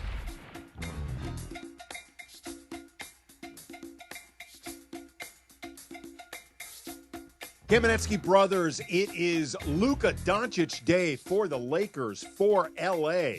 Luka Doncic has signed an extension with the Lakers on the very first day that this was CBA legal. He wasted absolutely no time making this happen. 3 years. Hell yeah. 3 years, $165 million. Third year is a player option. He can re-enter free agency in the summer of 2028, giving him 10 years of service and just boatloads of cash on the next extension, hopefully with the Lakers. But for the time being, this is officially a partnership between Luka and the Lakers in his prime. And Brian, you raised an interesting question. About 10 minutes, the press conference with Luka Doncic and Rob Pelinka from the Lakers facility is scheduled to start. We will be carrying that live. But you raised the question of the Lakers timeline with LeBron and the timeline with Luka, and those timelines being different, which, broadly speaking, obviously they are. LeBron is going to be turning 41 in December. Luka just entered his prime. LeBron is an impending free agent. Luka just extended with the Lakers. They are clearly different timelines, big picture. But as far as this season goes, the timelines might as well be considered the same. Yeah, exactly the same. I just think that's one of the things about this that I think is they're not taking an lost. active step backwards this season. Where you say you try, basically don't do stupid things. Like the Lakers have to avoid doing the Russell Westbrook thing, like where you just do gigantic, reckless swings. The Joel Embiid trade that John Ireland is dying for the Lakers to do. Right. Don't do that. Please don't do that. Don't do that. Please said this many times. John is a wonderful Terrible guy. GM. He would be the worst GM in Awful GM. Awful GM. That guy is such a star effer. You throw any, as an example, John Ireland, very excited about the Russell Westbrook trade. He thought Rob Pelinka hit that thing out of the park because I don't know if you know, Brian, Russell Westbrook plays 100 miles an hour at all times with his hair on fire. That's true. John likes guys with their hair on fire. He likes names. He likes people that he's heard of. I love saying this. Like we did 2 shows that season that were the most highly trafficked shows. The most highly trafficked show was the Lakers Star effing traded. driven town. Yep, that is how John would build teams every year. Star effing driven town. That's all I need to know. Star effing driven Can town. the guy sell jerseys? If he can, I want it. I want jersey sales. So we did that. And, that was the most highly, Russell Westbrook traded the Lakers, most highly trafficked episode of the year. The second most highly trafficked episode was the one we did 2 days earlier when the rumors were percolating going, that can't possibly be true because Russell Westbrook is trading for Westbrook. A terrible idea. Oh, How could that possibly be true? The theme that was of our that second most trafficked episode of the year. The theme of that Locked On episode that you're referencing that we did, the topic that we debated was, who does this make less sense for, the Lakers or the Wizards? Yeah, everything about it. Everything about it didn't make sense. But like the Lakers, the timeline for the Lakers when you talk about having more flexibility with Luka is like we don't need to do reckless things to try to appease Luka in the way that in theory you would need to do reckless things potentially if you were terrified of the idea of LeBron leaving. They don't have to do that for LeBron anymore, and they shouldn't have, and I think they were past doing that anyway. But the idea that trying to make, because Luka's going to put plenty of pressure. Like Luka doesn't want to wait around till the summer of 2027, not this season, not next season, but the following season. He doesn't want to wait around to have a competitive team. He wants to have a competitive team now. I mentioned before, the Lakers have salary flexibility now with Luka making, what's that? 164 divided by 3, a little more than 50-something million a year. That's going to jump up to like 80 in the next extension. So you want to take advantage of the flexibility that you have now while Luka's making less. Like there's still pressure there, and LeBron is part of making your team as good as you can for Luka. And so, okay, are you doing it for LeBron? Are you doing it for Luka? Who cares? The end result is the team is better. So you're right. There's no reason that you can't have those two things working together. Like, even the idea of whether you think the Lakers didn't go as all in as possible this offseason. And if you listen to the messaging from Rich Paul after LeBron opted in, the statement that talked about LeBron and the options that he wants to have moving forward, and he wants to play for championships. Like, what's being alluded there is you could be going more all in, and you're not. It was all, but to be fair to the Lakers, it's also before they'd done anything. Well, sure, before they'd done it. And I haven't heard a statement from Rich Paul since then saying, LeBron's, still looking at his future, wants to play meaningful basketball. Okay, well, if nothing else, there was perhaps it was being alluded that we don't believe you're going to 100%. go. You're going to go all as far in because 100%. Because you are thinking more about the future with Luka. The truth is, there was only so all in the Lakers were even equipped to go this offseason because they only have one first-round pick at their disposal that they can trade right now. There's Dalton Connect, who did not exactly help his trade value this offseason and with Summer League. Ugh. You've got some expiring contracts, but other than Rui, there's none of them that I think would be considered valuable by another team as players. And even Austin Reeves, because he's not going to sign an extension with the Lakers or anybody because it makes way more economic sense for him to do it in 2026. We're talking about a difference of tens of millions of dollars, depending on what another team might spend, maybe even hundreds of millions of dollars. So there's no reason for Austin to do it, which lowers Austin's trade value.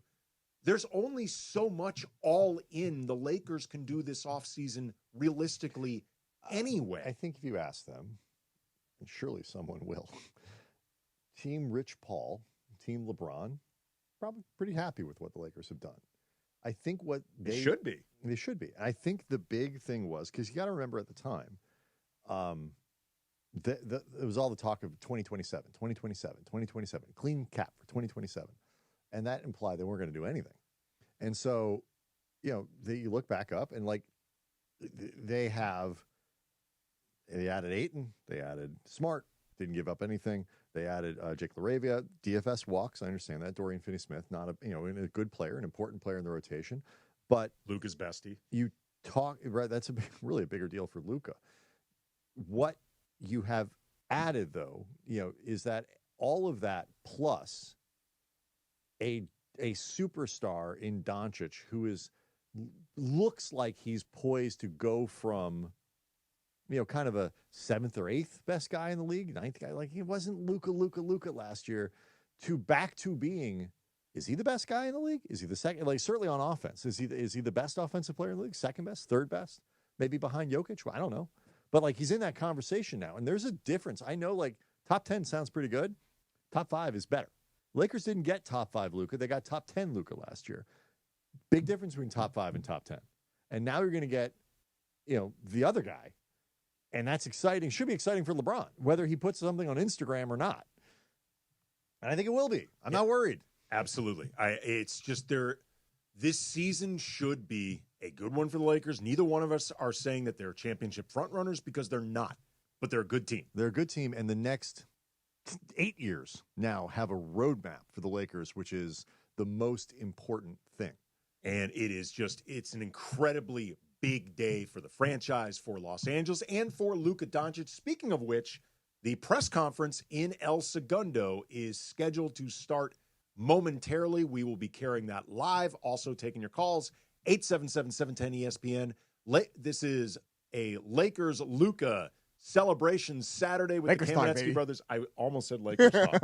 It is kind of an episode of Lakers. It is pretty much. Yeah. It is kind of Saturday Lakers talk. I mean, really, I wish we had just promoted this as Lakers talk, because then it truly would have felt like just my show. There we go. But it is a Kamenetsky brothers Luka Doncic Lakers special on a Saturday. Press conference coming up momentarily, 710 ESPN.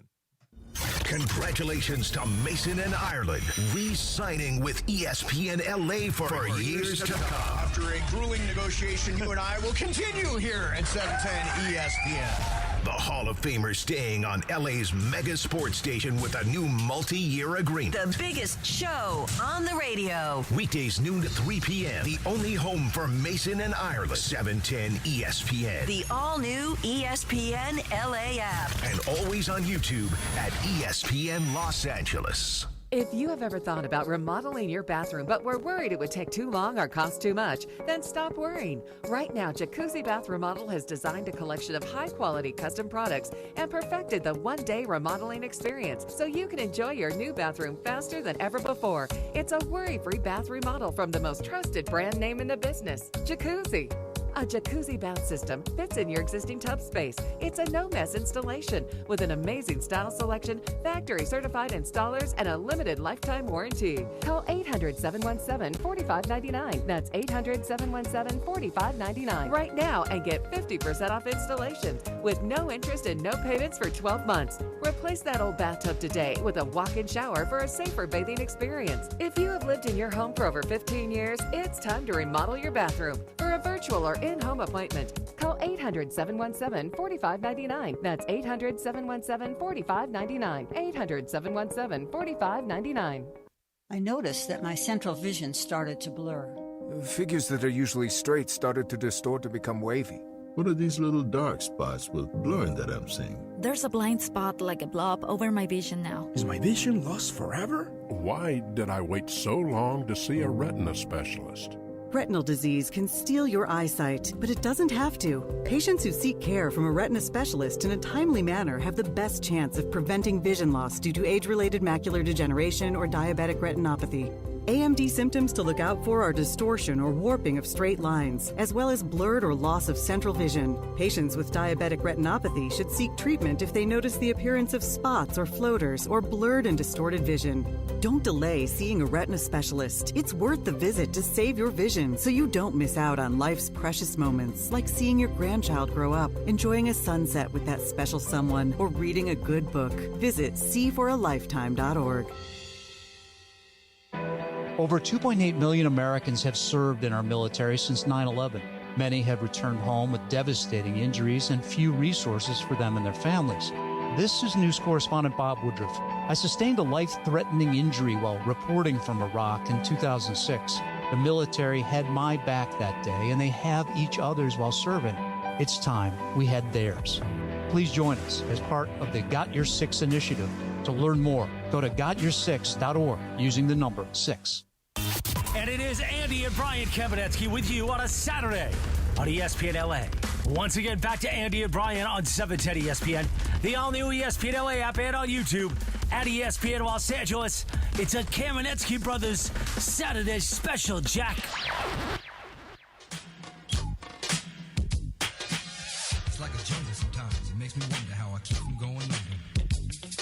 Kamenetsky Brothers, 710 ESPN. It is a Luka Doncic special. August 2nd is now officially Luka Doncic Day in Los Angeles. The Lakers and Luka Doncic have inked an extension, 3 years reportedly, $165 million with a player option for the 2027-28 season, where Luka Doncic can re-enter free agency and sign a deal that could be 5 years, $400 million plus. Yeah.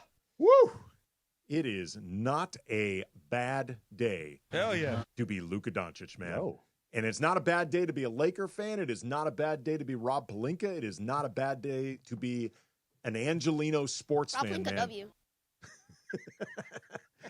This is a really, really Rob Pelinka's statement, when the Lakers announced this, as Rob Pelinka often does, very flowery, very big language, very big buildup. But the truth is, this is not hyperbole, man. This is a really, really big day for the Lakers. Yeah, I'm looking at Kobe Price covers the Lakers for LA Daily News now, I believe. SoCal News Group. SoCal News, which includes the LA Daily News. And they've got a whole, photo spread set up there, as part of the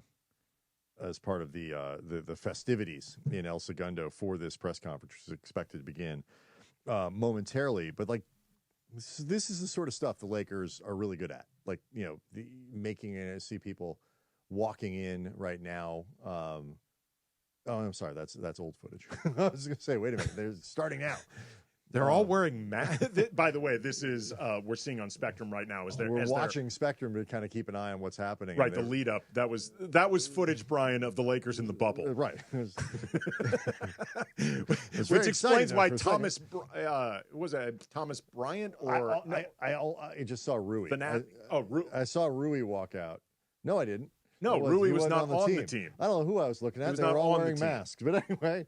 I think that was Kostas Antetokounmpo in a mask. But yeah, they have this, a whole display of Luka photos and stuff like that, from his, kind of brief time so far as a Laker. But just little touches like that to welcome a player and to set the scene for something like this. These are things that the Lakers excel at, and the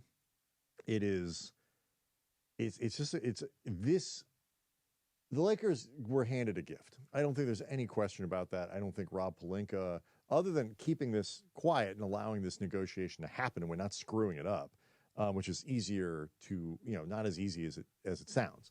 I don't know, man. If I had the motivation to shut the F up and I get Luka Doncic, I wouldn't speak to anybody, period. No, I wouldn't. I would Mom, become why isn't Dad talking to us anymore? I don't know. I'd become like a damn mime. You would not hear another word from me between coffee with Nico and this trade going down. I would not be speaking if I was Rob Pelinka. I don't think it sounds that hard at all. It is an easy thing to sort of scuttle, is my point. And like but like the very idea that like this deal would even be given to you, it is a gift to Pelinka and the Lakers. I don't think Rob would sit here and tell you like, I did incredible things to make this happen. But you got to take advantage of it, and you've got to then parlay that into something. You take advantage of the gift, and the Lakers are doing, to this point, as much as they possibly can. Yeah. There's pressure on Rob Pelinka that is even magnified now. I mean, this job always has pressure. Like when you run basketball ops for the Lakers, by definition, you have a job with a lot of pressure, with a lot of people worldwide who care a lot about the job that you do. So the pressure, if anything, on Rob has gotten bigger. But the road and the avenues and the different options in front of you, those have actually gotten easier for Rob. I'm not saying easy, but easier because he has Luka in the fold. Mm-hmm. He has this version of Luka in the fold, shredded Luka, skinny Luka, the Luka that really sounds like he took both the messaging from the Mavericks on the way out the door after the trade personally, that he also may recognize, look, man, I only get one prime. And if I want that prime to be maximized beyond whatever the Lakers or any team that I'm playing for, whatever they do to put a team around me, if I don't maximize it in the ways that I can control, then I don't get the most out of it. And you're getting this version of Luka moving forward. There's still an onus on Luka to maintain it. There's an onus on him to make sure that this baseline of fitness, that he does all the things that are necessary to keep it up. Like, famously, it's been harder for Luka during actual seasons to not put on weight or to lose some degree of conditioning.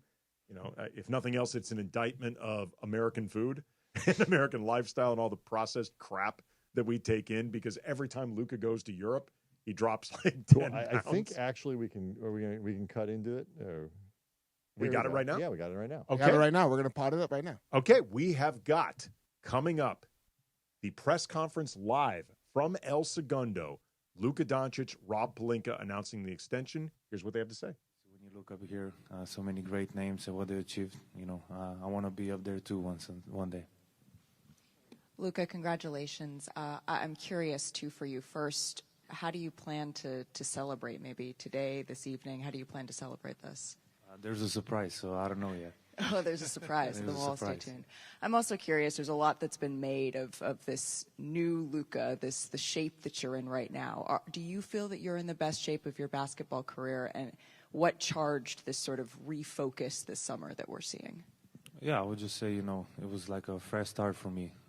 Obviously, I was on my way on doing it, but it was just kind of fresh start. Had a little more time, to get my mind off basketball, just doing other things. So I would just say, like, a fresh start for me. Luka, 6 months ago, you walked into this same place and the shock was all over your face. Now, how are you feeling heading into this next season? Way better, way better. But honestly, I'm just really excited. I can't wait to get started. Having the preseason with the guys is going to help us a lot. So it's going to be a lot of fun.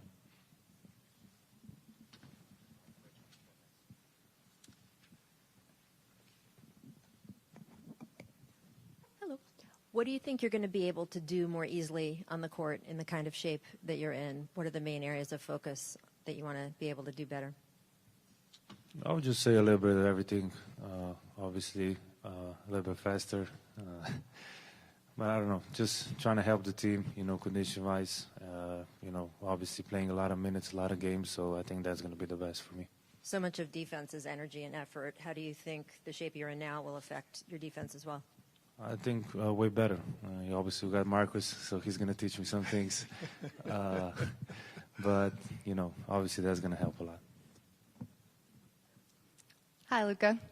A lot of people know who you are on the court, but you announced something today also that kind of speaks to who you are off the court when you pledged $5 million to young athletes globally.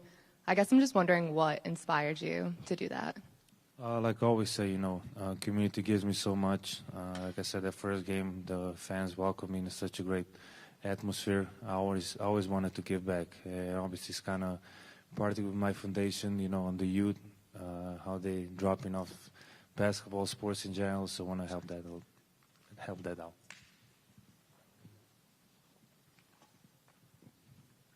Hey, just have one for Rob. Rob, you've built give you a break, Luka. You've helped build a championship roster before, and just how difficult that is. And I just wonder, can you speak to getting Luka locked in here, and what that does for you, and what that does for the Lakers as you try to get to that next step? Yeah, it's the centerpiece and the foundation piece. I think in conversations with Luka, it was really important for us to get a rim lob catching center, and we feel like getting DeAndre Ayton was huge. It's going to unlock so much in Luka's game. As you can tell in the pick and roll reads, he's the best in the world. And I think DeAndre is going to really help. And then our thesis for our roster was to get younger, and I think getting some 3-and-D players like a Jake LaRavia that we could add at his age, 42% shooter, having wings that can shoot and play on both sides of the ball, I think is also really important. And then being able to add Marcus Smart, Defensive Player of the Year a couple years ago, I think chip on his shoulder to be back at that level and put the league on notice. I think having players like that surrounding both Luka and LeBron, guys that can defend multiple positions, is really important. So we like the upgrades we're able to make to the roster. But by no means are we going to be satisfied. I think every year we're on an infinite cycle to try to improve this team and win championships, and we'll stay committed to that work. Rob, you mentioned LeBron in your last answer. Obviously, another significant contract stipulation, news of the offseason was him opting into year 23. Rich Paul put out a statement to ESPN. I reported that he also told you about that statement before he put out that LeBron and his camp will be monitoring the moves. Do you have any sense of how they feel about how the teams come together thus far since that statement was made in late June? And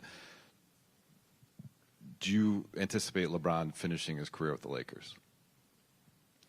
Yeah, so all the interactions we've had with LeBron and his camp, Rich in particular, have been positive and supportive. So very professional, and Rich has been great. The dialogue with him has been open and constant. So that to answer that question, and then in terms of LeBron's career, I think the number one thing we have to do there is respect he and his family's decision in terms of how long he's going to play. I think that's first and foremost, and we want to respect his ability to come up with his timetable on that. I think that's really important. But if he had a chance to retire a Laker, that would be great. Luka, when you were kind of thrust into this team last February, you talked a lot about wanting to do the right thing, and maybe you weren't as vocal or as assertive because you'd never been in this situation before. How differently have you moved, I guess, as a leader within this organization in the last few months now that you know you're going to be here, you know you're going to be a part of it? What have your conversations been like with your teammates and things like that? I mean, obviously with Rob, I talk more about the guys we want to get. But the players, that's going to develop, I think, in preseason, when we're all together and talking, in person. So I think that's more happening in the preseason. Rob, for you, obviously this is something you guys have had your mind on since acquiring Luka 6 months ago. What does it do for the ethos of the organization to get him on this extension and I guess the flexibility you guys do have, moving forward next offseason, even the season beyond that? Yeah, I think make no mistakes, we're in win championship now mode always. But I think, don't want to bore people with apron talk. I think that the basketball public has enough of that. But in the new system that we're in, having optionality is key to building teams. I think we have seen some teams get stuck in the aprons, and once you're in them, it's hard to get out of them. And we've been very intentional with keeping our optionality to make now moves, if there's good now moves to make, or to have sort of our flexibility in the future. But I say all that, that the optionality is there for us to use now if the right move comes its way. We want to make smart moves, but to be in a position of flexibility versus being stuck is really promising for how we're going to build this team moving forward. Luka, you've addressed why you've wanted to get into such great shape this offseason. What physically and mentally have you actually been doing to get into the shape you're in? Like I said, for the first month, I didn't play basketball at all. We're more focused in other things. So I think that kind of sparked, first 5 days was really hard without basketball. I actually didn't know what to do, but after it was easier. But physically, weightlifting, balancing, those stuff, and then after 1 month, we started playing basketball too. I think it's important to, Luka's done all the work, but it's important to have a support system around you to help you do the great work, and just want to take time to recognize the work that Luka's team, Have and Anjay in particular, have done. They've dedicated to the process to help him be great. Laura Beth monitoring it, Bill Duffy looking over it. But the system around him has been so supportive and has worked seamlessly with our sports performance staff led by Dr. Sims. So it's been a group effort, and all of us need each other to be great. And we're going to continue to support Luka when he leads by example with the work he's doing to be great on the court. It inspires all of us. Anything else? Thanks, everyone. Thank you. And that was the press conference with Luka Doncic and Rob Pelinka announcing and celebrating the extension that Luka just signed with the Lakers, reportedly 3 years, $165 million, with a player option in the third year. We will be back with reaction and hopefully an opportunity to speak with either Luka Doncic or Rob Pelinka, plus your calls 877-710-ESPN. This is the Kamenetsky Brothers, 710 ESPN. Hey guys, it's Sedano. If you're ready to upgrade your driving experience, you gotta go and check out what's happening at Cadillac and their incredible new lineup of state-of-the-art EVs, sedans, and SUVs. And hey, look, there's no better place to experience the luxury of Cadillac than at Cadillac of Beverly Hills. Check out Cadillac of Beverly Hills and their beautiful showroom at 8767 Wilshire Boulevard in Beverly Hills. And check them out on the web at CadillacBeverlyHills.com. Hack your summer with awe and awesome at SeaWorld San Diego. Get real close to over 9,000 animals. Be wowed at the all-new Jewels of the Sea, the Jellyfish Experience. Now open. Race at unreal speeds across over 16,000 feet of coaster tracks. Be amazed at the reimagined Journey to Atlantis, coming soon. Make summer spectacular with high thrill shows, concerts, and fireworks. Now through September 1st at SeaWorld. Unlimited visits plus up to $3,000 in benefits. Get an annual pass with 3 months free. Hurry, offer ends soon. Taxes, fees, blackout dates, and other restrictions may apply. Dealing with slow drains, dips in water pressure? Trust the experts at NextGen, the official AC heating, plumbing, and electrical company of SoCal sports fans. Their expert technicians fix even the toughest of jobs. Get your stubborn drains working again with expert drain clearing for just $88. Plus, enjoy peace of mind with their 30-day guarantee. Call NextGen now at 833-3-NEXTGen or visit nextgenaironplumbing.com to book online. CSLB number 1011173. 30-day guarantee and $88 drain clearing requires accessible cleanout and camera inspection. 1 in 3 adults has prediabetes. 1 in 3. That means it could be you, your football buddy, your football buddy, or you, your best man, your worst man, you, your dog walker, your cat jogger.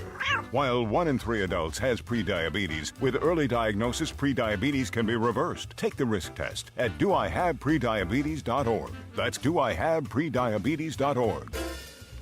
Wait, did they just say 1 in 3 adults has prediabetes? That's 33.33333% of adults. That means it could be me, my boss, or my boss's boss, or me, my favorite sister, or my other sister. That's 7 members of my 21-person romantic book club.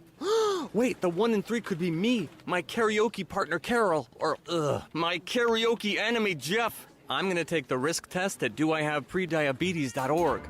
Brought to you by the Ad Council and its Prediabetes Awareness Partners. And it is a Kamenetsky Brothers Saturday special on ESPN LA, on 710 ESPN, the all-new ESPN LA app, and on YouTube at ESPN Los Angeles. Once again on this Saturday, back to the Kamenetsky Brothers. Kamenetsky Brothers, ESPN LA 710. It is Luka Doncic Day, August 2nd, forevermore. Moving forward, it will be forevermore. I have declared this. Luka Doncic Day in Los Angeles. Weirdly, as radio hosts, we actually have that power. Yes, it's us and Karen Bass. Right, We're the only people allowed to do this. But it is Luka Doncic Day here in LA, August 2nd. Luka Doncic has signed his extension with the Lakers on the very first day that he was eligible to do it, which fits with Luka during his press conference. We're hoping to be able to speak with Luka or with Rob Pelinka at some point over the next hour, plus your calls, 877-710-ESPN. Luka said during the press conference that we just heard now that he had made up his mind to re-sign with the Lakers, quote, pretty quick after the trade. Like, this is something that Luka had been mulling over from the moment he arrived here. Now, do I think that Luka had decided immediately, yeah, I'm extending before I even see what it's like here? Right. Probably not. A week. Right. Probably not. But do I think that Luka, from the minute he got here, started paying attention to the landscape and evaluating whether or not he liked it, whether or not he wanted to stay, and that pretty early on he liked what he saw? Yeah, I do believe that. Yeah, I agree. And he talked about how the reception that fans gave him, even when he was just sitting on the bench, like, just understanding this is a special place to play. And like, I think it is easy to overstate as if like there are no other places in the world where you're treated well as a superstar. But being a superstar with the Lakers is not a bad gig. Like in terms of like fan reaction, like the Lakers fans get a lot of grief. Oh, they're fair weather. They don't show up on time. This is I think it's sometimes, you get in the lower bowl and you're watching stars go around and all that kind of stuff. We, do it ourselves when we're in the building. But, like Lakers fans are not just the people in the building who are, get real loud in the playoffs and all that kind of stuff. It's also the city, and it's beyond the city. And it's like when you go to Atlanta and it's a home crowd, like it is everywhere. And so if you are okay with that, if you're able to handle that level of pressure and, say what you will about being a star for the Lakers, Luka Doncic carries the pressure and the weight of an entire country, in Slovenia. Like everything he does when he plays. It's like Shohei Ohtani with the Dodgers in Japan. Right. Like, is it a big, like, is he going to get a lot of pressure from fans? Like, yeah, it's a big deal to be a Dodgers star, but like, it's okay. It's not his first day. So Luka is built for it. He can do it. And if you're built for it and you can do it, it's a great gig. Luka, like you said, he represents all of Slovenia. He is, I don't know everything about Slovenia as a country. I damn near know anything. But I would say he is the most. I do know this. I do know, or I feel confident recklessly declaring this. Luka Doncic is the most famous person in Slovenia, if nothing else, for anybody outside If of anybody who's Slovenia. not from Slovenia, But he probably is. even in Slovenia. I imagine Luka is on the very short list of people that could possibly be the most famous person, most recognizable person in Slovenia. It's probably whoever is the president of Slovenia and then Luka. Like, that's probably it. So and when you are that type of star, or like Nikola Jokic with Serbia, Shohei Ohtani with Japan, like, you become a massive deal. When you and I covered the Dodgers in the mid-2000s, Takashi Saito had his own, he had his own Japanese media that were there just to cover Saito. And that's not unusual, but that's just for, respectfully, Takashi Saito, who was a very big deal in Japan, and he had a really good career with the Dodgers, but that's not even close to the level of like an Ohtani or a Luka. But Luka also, though, broke into playing professional basketball with a little mom and pop shop you might have heard of called Real Madrid. Like, they're a pretty damn big deal in their own right. This is something Luka is used to. Like, as much as I don't think Luka loves all of the trappings of fame and like the invasiveness, and you can hear him in the press conference, a very soft-spoken guy, very quiet. But what he loves, he loves, is a big stage.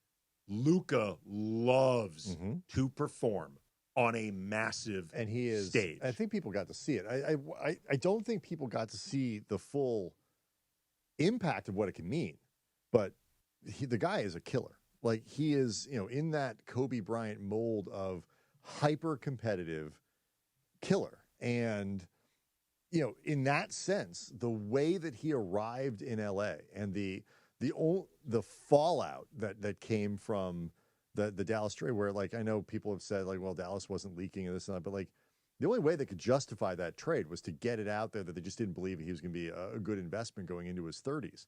Otherwise, it's totally bonkers that you would trade him to begin with. Yeah, but like, that will motivate him.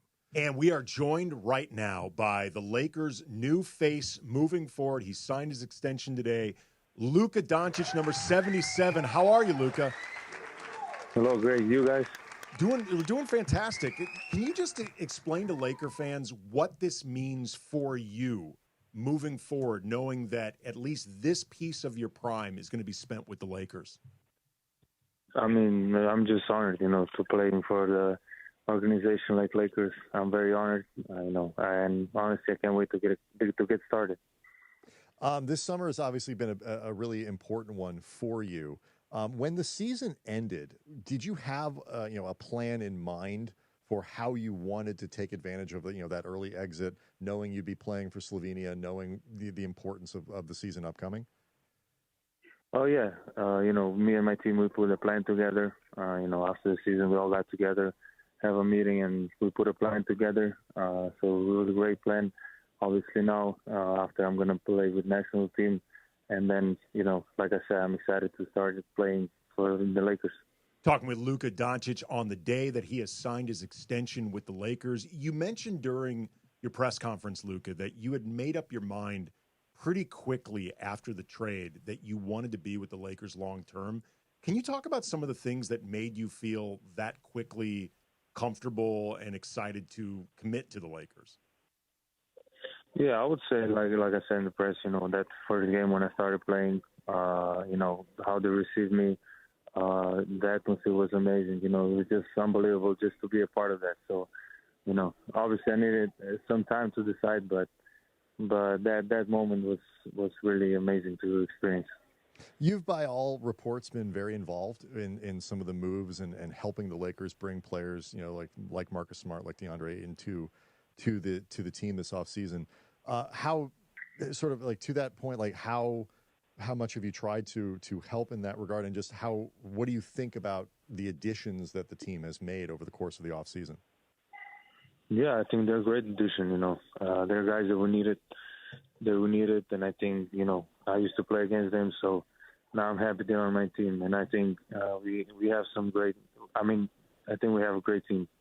Talking with Luka Doncic, Lakers superstar, just signed his extension with the Lakers. What do you think that just having a training camp with J.J. Redick, with LeBron, with Austin, with all the guys is going to be able to do for you guys moving forward that you weren't necessarily able to do post-trade, and in your case, coming off injury? Yeah, it's going to be way easier. You need practice with the guys, everybody together. So, when you trade it and then you go straight to playing, it's kind of hard to build chemistry and that stuff. So I'm excited to be training with the guys. Last question for you, Luka. The men's health profile that came out talking about your offseason workouts, one of the details that jumped out at us is that your new diet was 250 grams of protein a day plus the almond milkshake. Can you explain to people what 250 grams of protein consists of and looks like? Because that sounds insane. Yeah, that was at the beginning. I don't know exactly the numbers because I'm not the nutritionist, but, it was kind of in that range. So, I knew we needed, that's why we put a plan together. So it was a great plan. So we just need to keep going. Well, congratulations, Luka. I know Laker fans are extremely excited to have you here for the foreseeable future, and it's an exciting day for the franchise. Congratulations to you. Thank you. Thank you. Have a good one. You too, as well. I cannot imagine 250 grams of protein. A lot of protein. I know Luka's not a nutritionist. I know it wasn't his plan. I really wish he had laid out the details. It's okay. But I was genuinely curious what that would be like. Yeah. But I like his point about what the training camp is going to mean. I don't think I don't think it's hard to impossible to overstate the difference between being dropped into a team like this in mid-season, totally unexpected, and now getting an off-season and a training camp to work through with some of these guys. All right, let's actually talk about that coming up next. What the team can look like with the benefit of that training camp. LeBron, Luka, Austin Reeves, all the principal guys working together in the preseason, also in J.J. Redick's second year as an NBA head coach with more experience. We'll get into that. Also take your calls, 877-710-ESPN. It is Luka Doncic Day, August 2nd. He has an extension. Kamenetsky Brothers, 710 ESPN. Rams football is coming. All the sights and sounds of training camp on ESPN LA. We're stretching down here. Crank that music. Let's go. Presented by Pechanga Resort Casino. Don't miss a Rams training camp special today at 4 p.m. with Andy Kamenetsky and Marcus Grant from NFL Network. Our Rams training camp special today at 4 p.m. with Andy and Marcus on your home of Rams football. Individuals and businesses with tax problems, listen carefully. Do you feel like you're losing control of your finances? If you owe over $10,000 in back taxes or have unfiled tax returns, we can help you take back control. The IRS is the largest and most aggressive collection agency in the world, and they can seize your bank accounts, garnish your paycheck, close your business, and file criminal charges. Take control of your tax problem now by calling the experts at U.S. Tax Shield and take advantage of the Fresh Start program and new laws that may allow us to negotiate a settlement for the lowest amount possible. Our team of tax attorneys and enrolled agents can stop collections and get you protected so you can take control of your financial future. U.S. Tax Shield offers a price protection guaranteed quote to get you protected today. U.S. Tax Shield is A+ rated with the Better Business Bureau, so call now. 800-687-5192. That's 800-687-5192. U.S. Tax Shield. 800-687-5192. Hey guys, it's Sedano. In the market for new flooring? Why pay more at big box stores? At Hernandez Wholesale Flooring, every day is a deal, no gimmicks. Call 866-62-FLOOR or visit them online at hernandezwholesaleflooring.net. No sale beats wholesale. Having low income can mean making tough choices. Choosing between paying for food or medication or a place to live is a reality for many people. Do you know someone who could use some extra help? Find out about the Supplemental Security Income Program, SSI, administered by Social Security. You could receive monthly SSI payments if your income and financial resources are low and you are 65 or older, or an adult or child with a disability or who is blind. SSI is money you can use to help pay for basic needs, like putting food on the table, keeping the lights on, paying the rent. It can mean new shoes for growing feet or help with medical needs. Call 1-800-772-1213 or visit ssa.gov/SSI to schedule an appointment or start to apply today. That's ssa.gov/SSI. This message produced by Social Security at U.S. taxpayer expense. The most followed sports radio station in America. 710 ESPN. At ESPN Los Angeles on Instagram, Facebook, Twitter, YouTube, TikTok, and Twitch. LA's mega sports station. 710 ESPN. Hi, it's LeBron. The Lakers play here. 710 ESPN. KSPN, Los Angeles. A Good Karma Brands radio station. And yes, indeed, happy Saturday. On ESPN LA, it is time for a Cam Bros Saturday special. Roars! Yeah! Andy and Brian Kamenetsky with you, talking Lakers basketball. Which, to me, was amazing. It's one of the career highlights I've ever had. Here we go, the Cam Bros Saturday special on 710 ESPN, the all-new ESPN LA app, and on YouTube at ESPN Los Angeles. Yeah, well, that's just like your opinion, man. Take it away, Cam Bros. It is Luka Doncic Day. Luka Doncic has signed his extension with the Lakers. 3 years, $165 million, a player option in the third year. Luka Doncic was very excited. He just finished a press conference in El Segundo with Rob Pelinka, talking about the excitement moving forward, talking about the offseason that led to what everyone is calling Skinny Luka, and just the immediate confidence that he felt with the organization pretty quickly after being traded. In the chat for this show right now, big_OSG said that we should ask him to speak in Spanish. And Brian and I are not capable of doing that because we don't speak Spanish well enough to add anything to it. But this speaks to Luka. He's fluent in Spanish. Well, he opened the press conference in Spanish, right? And so he and then he translated himself.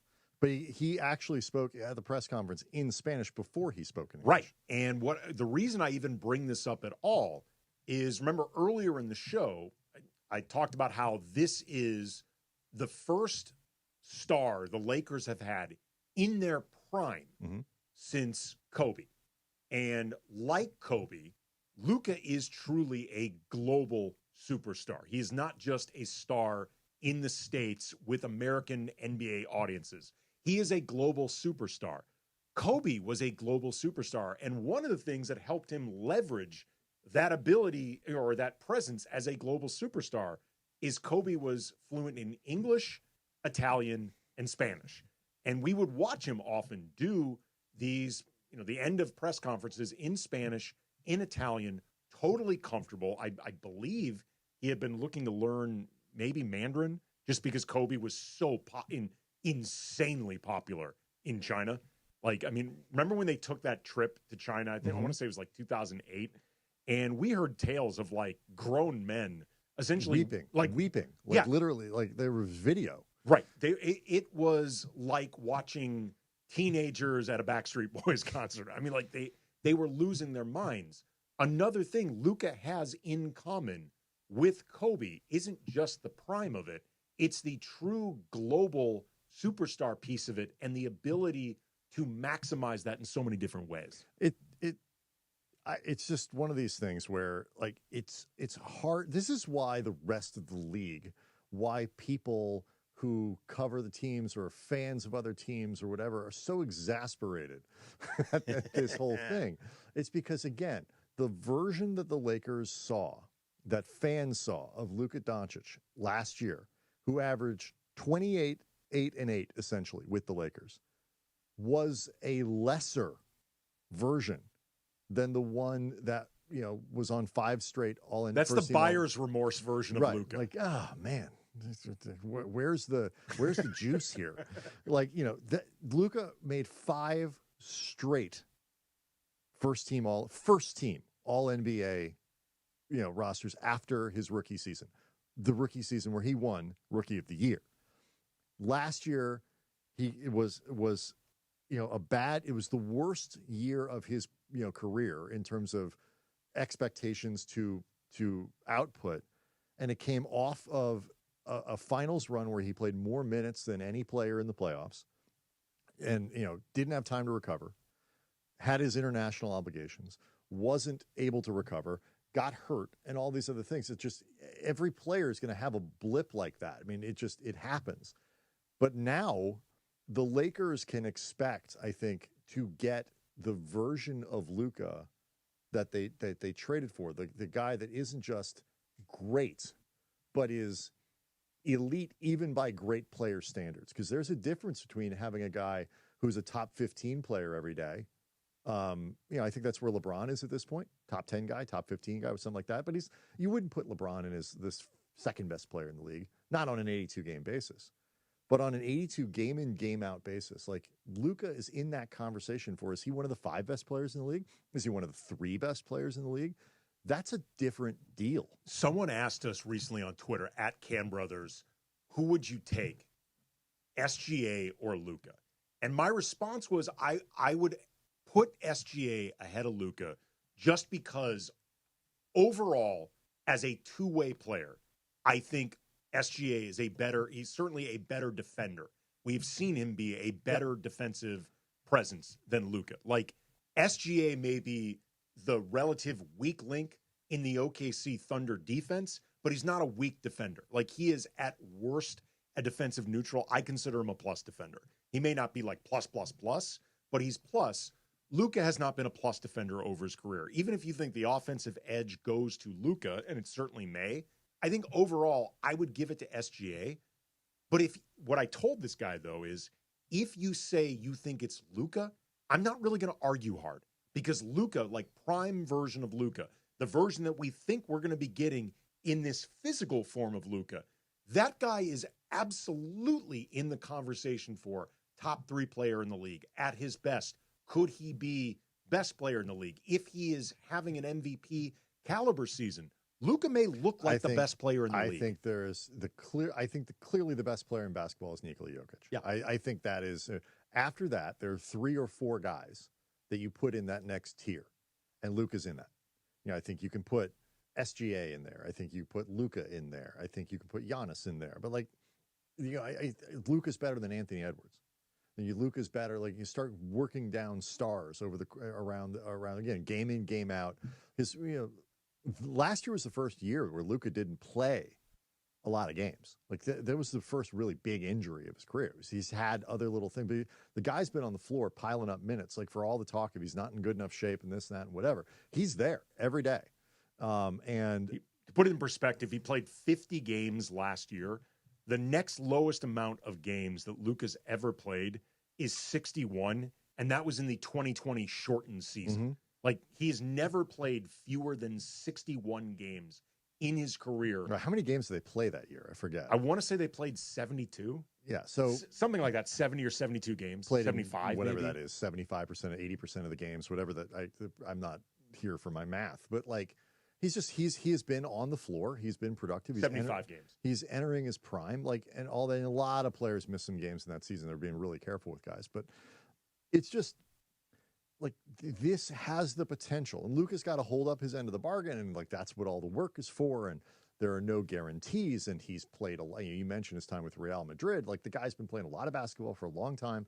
And in basketball, he is chronologically 26. I don't think any of these guys, given how basketball works now with AAU and all this stuff, and like, I don't think any of these guys physically are their chronological age anymore. So we'll see.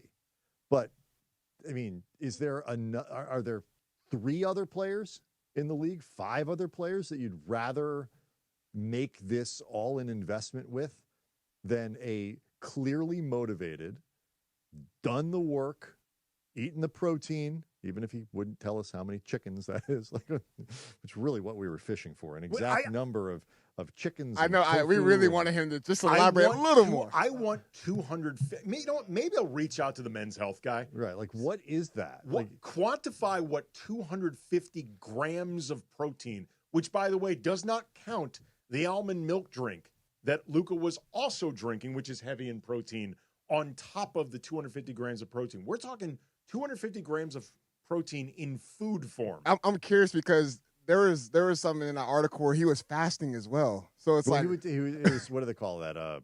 Intermittent fasting. Intermittent fasting. So I'm saying, like, how are you able to squeeze in 250 grams of protein? 250 grams of protein. Well, that's like, we'd hear these reports with Michael Phelps where he would eat like bags of pasta a day just because he would take in like 4,000 to 5,000 calories a day. Wouldn't even cook it. Just but you know what I mean? Like chewing on it. Guys like that are burning up so much in the way of calories, and like their body requires those type of caloric intakes just to function. But 250 grams of protein is effing insane. Seems like a lot. That's a lot. Although, actually, you know what? It's only approximately 3 to 4 chicken breasts, depending on the size of the chicken breast. So maybe we are over it. I don't know. Maybe you can squeeze How that big? in there. I don't know. More of a leg guy. I don't know. I've never been more happy to know that Morales was not here. Right. I mean, because he would have derailed this into a completely different and appropriate direction. I'm going through the checklist of what are radio appropriate responses to that question. And I came up with, I'm more of a leg guy. I think that was safe. It's pretty good. Oh, Yeah. my. It was either leg or thigh. Thighs would have worked. Thighs would have worked. Not sure. Does a chicken have an ass? Can I? I wasn't sure if I could say that on No, air. I just did.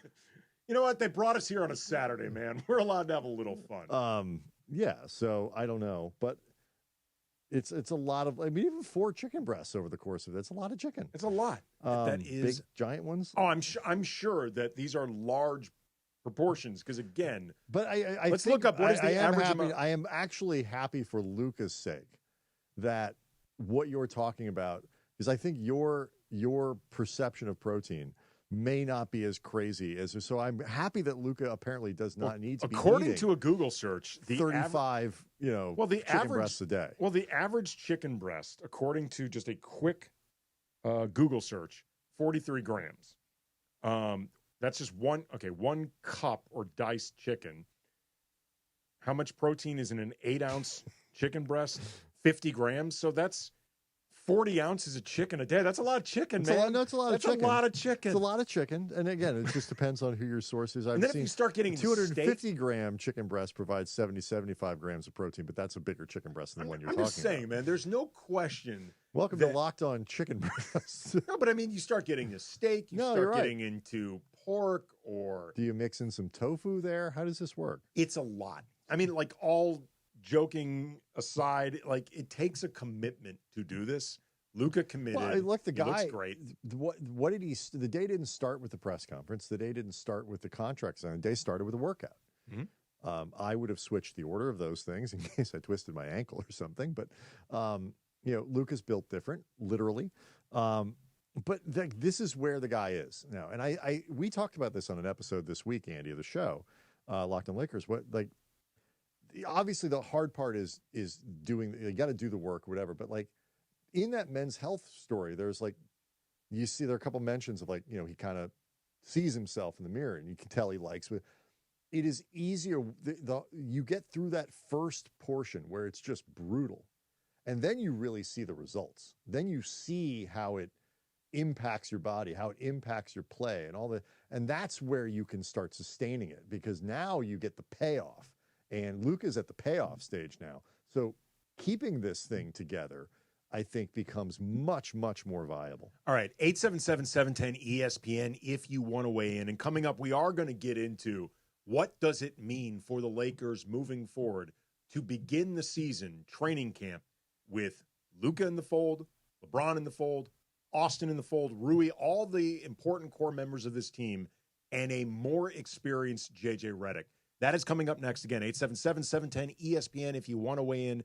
Kamenetsky Brothers, ESPN LA 710. Rams football is coming. All the sights and sounds of training camp on ESPN LA. We're stretching down here. Crank that music. Let's go. Presented by Pechanga Resort Casino. Don't miss a Rams training camp special today at 4 p.m. with Andy Kamenetsky and Marcus Grant from NFL Network. Our Rams training camp special today at 4 p.m. with Andy and Marcus on your home of Rams football. Every 40 seconds, a child is reported missing. That's 2,000 children every single day. It's a heart-wrenching reality that we can no longer ignore. Find the Children is a non-profit organization dedicated to helping find missing kids. You can be a part of their mission by donating your unwanted vehicle, running or not. Call 1-800-294-0222. We guarantee that you will receive the maximum tax deduction. We provide fast, free pickup with 24-hour response. Call 1-800-294-0222. Find the Children provides crucial resources to help find missing children and educational materials to teach kids how to recognize and avoid predators. Our recovery programs have a proven track record of reuniting kids with their families. It's time to act. Donate your unwanted or unused car. Help us build a world where every child is safe. Pick up the phone and call 1-800-294-0222.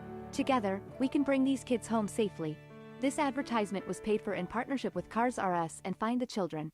Slow drain, dips in water pressure? Call the experts at NextGen, the official AC plumbing and electrical company of SoCal sports fans. Get your stubborn drain working again with NextGen's expert drain clearing for just $88. Call 833-3NEXTGen or visit nextgenaironplumbing.com. CSOB number 1011173. Everyone has a community to lean on. A neighborhood, school, kids' teams, where you worship, work out, or any other place or group where you choose to belong. Communities can provide support when you need it, and even when you don't know you do. Like when it comes to preventing underage drinking and other substance use. You've talked with your kids and shared clear expectations, but you're not with them every minute. Your community members, friends and relatives, teachers and coaches, faith leaders, and other important adults in your kids' lives can be your eyes, ears, and a supportive influence when you're not around, reinforcing your messages with your kids and alerting you to warning signs of underage drinking or other substance use.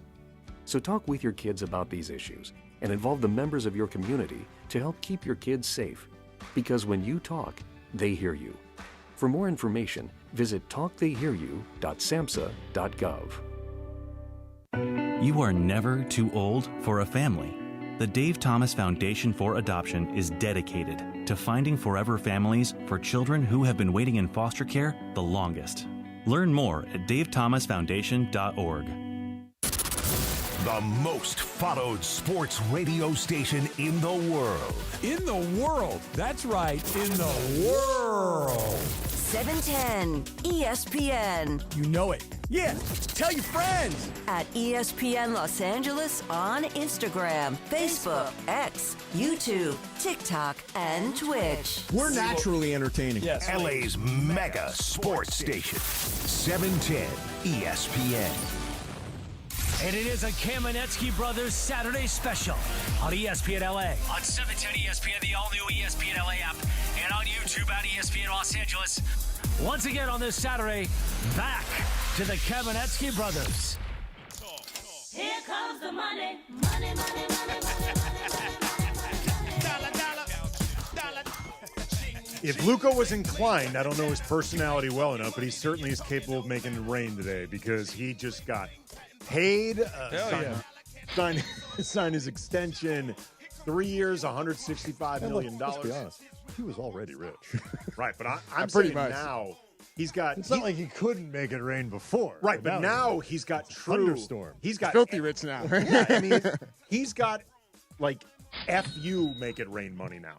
Like he's truly capable of just wasting money making it rain if he wanted to, and I don't think he does. Condor egg omelets. You know what's funny, actually? I just remember this now. Years ago, I did a profile of then Ron Artest, now Meta World Peace, leading up to, remember when he auctioned off his championship ring to raise money for mental health organizations? You know, Meta was famously very outward and vocal about the importance of therapy and what it did for him. And he told me this story about how before he signed with the Lakers, he had originally planned on re-upping with Houston. And as he said, getting the bag from Houston. But then Yao Ming ended up getting hurt, and Houston ended up going in a different direction, and the direction didn't include Ron. But before that happened, he told me that he and some friends had a plan where after Ron Artest signed his extension with the Rockets, they were going to go to a strip club. And I don't remember the exact amount off the top of my head, but it was going to be somewhere between, I think, $500,000 and $1 million, just making it rain. Like he was actually just going to take that new contract. I wouldn't even know. I mean, right. It's going to be like 500,000 to $1 million, making it rain that night. And then things changed because it's a lot of lemon pepper chicken wings. That certainly is. Presumably Lou Williams would have been invited. I'm mixing stories here, but you had mentioned before, like talking about. He did end up not doing it, and he said afterwards it would have been the dumbest thing possible. He was actually very grateful that plans changed and then he didn't go waste his money at a strip club like that. He said it would have been really stupid. Like where things stand with this team, like right now, like post Luka, and kind of what the Lakers are. Like you and I have talked about this idea that I think it is fair not to put the Lakers in with the ultra elite in the Western Conference. They have not done enough to put themselves on the level of Oklahoma City. I think Denver has had a very good offseason and has improved themselves a little bit, maybe separated themselves a little bit. Houston, who won more games than the Lakers did last year, fixed their biggest problem, which was scoring approximately 43 points a game. Mm-hmm. They acquired Kevin Durant. They did a few other things around, Clint Capella is going to help. Like they did really good work. After those three teams, though, I think the Lakers are being kind of penalized for losing in 5 to Minnesota, which I understand, and people thinking of them, though, as the team that finished last season. The roster is so much better. If you took this roster and replayed that playoff series, maybe Minnesota wins. I don't know. They're a good team. But they're not going to beat them in 5. No. Because the Lakers have a center. And I'm happy Jackson Hayes is back, be part of the center rotation in a much more appropriate role and all that kind of stuff. If DeAndre Ayton comes in and does nothing to fix his bad habits that started to build up, especially in Portland, if he fixes none of that stuff, he's still a huge upgrade over what the Lakers got out of Jackson Hayes. Absolutely. At 14 and 10, much better rebounder, a much better offensive weapon. You put Marcus Smart in that backcourt, and that changes all of the defensive matchups that the Lakers struggle with in that series. I think you can make a very solid argument, and that's before Skinny Luka, that the Lakers are just being undersold a little bit because no huge blockbuster. Denver was active. Like the Clippers, like all of these teams, they all won within a game or two of each other, and the Lakers got better. So I think they're being undersold a little bit. Well, I think a lot of this, I talked about this on a recent episode of Locked on Lakers. The Lakers obviously have question marks, and neither one of us is pretending that they don't. There are question marks with DeAndre Ayton. There are question marks with Marcus Smart. There are question marks with how much can Jake LaRavia be a rotation player on a team that matters. Like, he's improved. I should mention I am very excited about the potential of LaRavia. But LaRavia has never played on a team that actually matters before, much less played playoff minutes that matter. Because Memphis wasn't doing great, and like he wasn't a huge part of that rotation. He goes to Sacramento, and they were struggling. Right. So it remains to be seen how he fits in with all of this. It remains to be seen exactly what LeBron and Luka and Austin Reeves look like with an entire training camp to figure some things out. It remains a question as to whether or not Jared Vanderbilt can stay healthy, actually be a continual part of the rotation. Can he fix some of the offensive issues? Where do you play Rui? Like, there are all sorts of question marks with this team, and they're valid.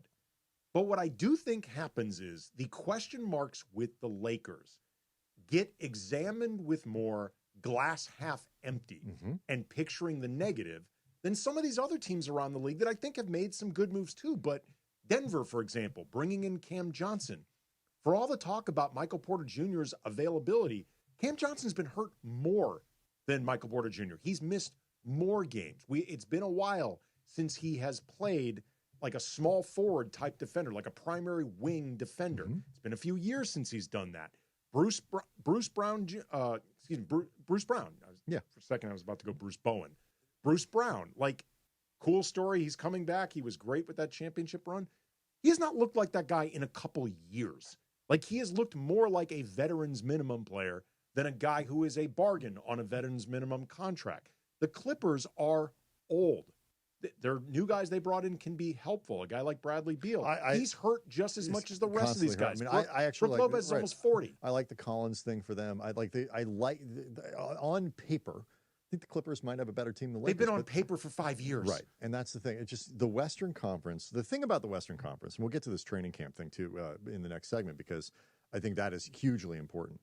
But, to the Western Conference is going to be dictated in large part just by who stays healthy.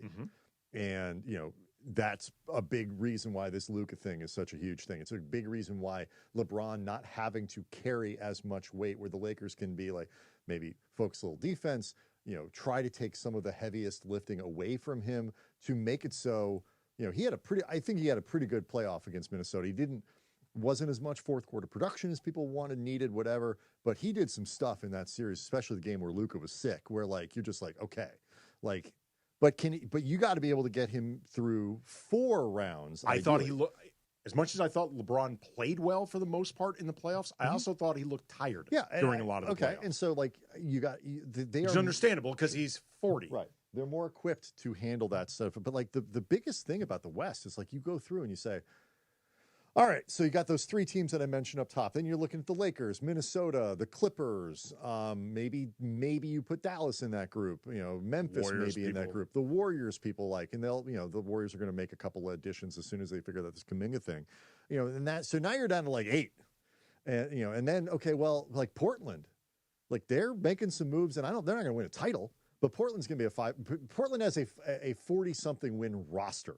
Whether that translates into 40-something wins. High 30s at the very least. I don't know about 40 in a conference this tight. But I'm saying, I'm not talking about... They're not trash. But they're going to... If in a normal conference, you look at that roster and go, that's at least a 500 team, it looks like, based on their trajectory, whatever. Give or take. They could get around in the East. They could win 60 games in the East.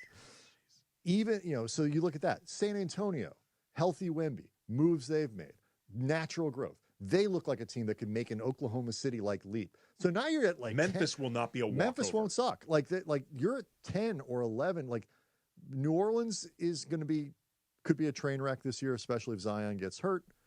Lord knows what Utah is going to try to do, and nobody knows what Phoenix is. That's 3 teams in the West. I have a pretty good idea what Phoenix is. But even those teams, even Phoenix, like on any given night, you've still got Devin Booker to deal with. On Utah, like you've still got Lauri Markkanen and some pretty good young players coming up. And like, and in New Orleans, when Zion plays, if you get the 25 games and he's available, he's a good player. Troy Murphy's a good player. DeJounte Murray is coming back. Trey Murphy was a good player. Great Laker. The conference is insane.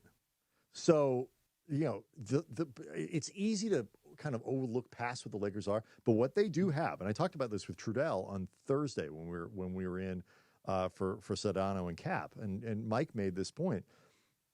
If the Lakers have a top 5 guy in Luka, and they have a top 10 guy-ish in LeBron, there aren't a lot of teams around the conference that have that.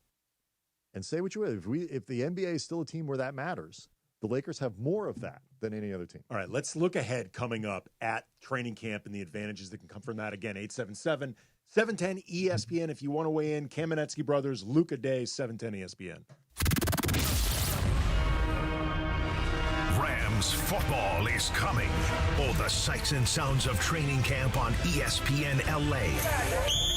We're stretching down here. Crank that music. Let's go. Presented by Pechanga Resort Casino. Don't miss a Rams training camp special today at 4 p.m.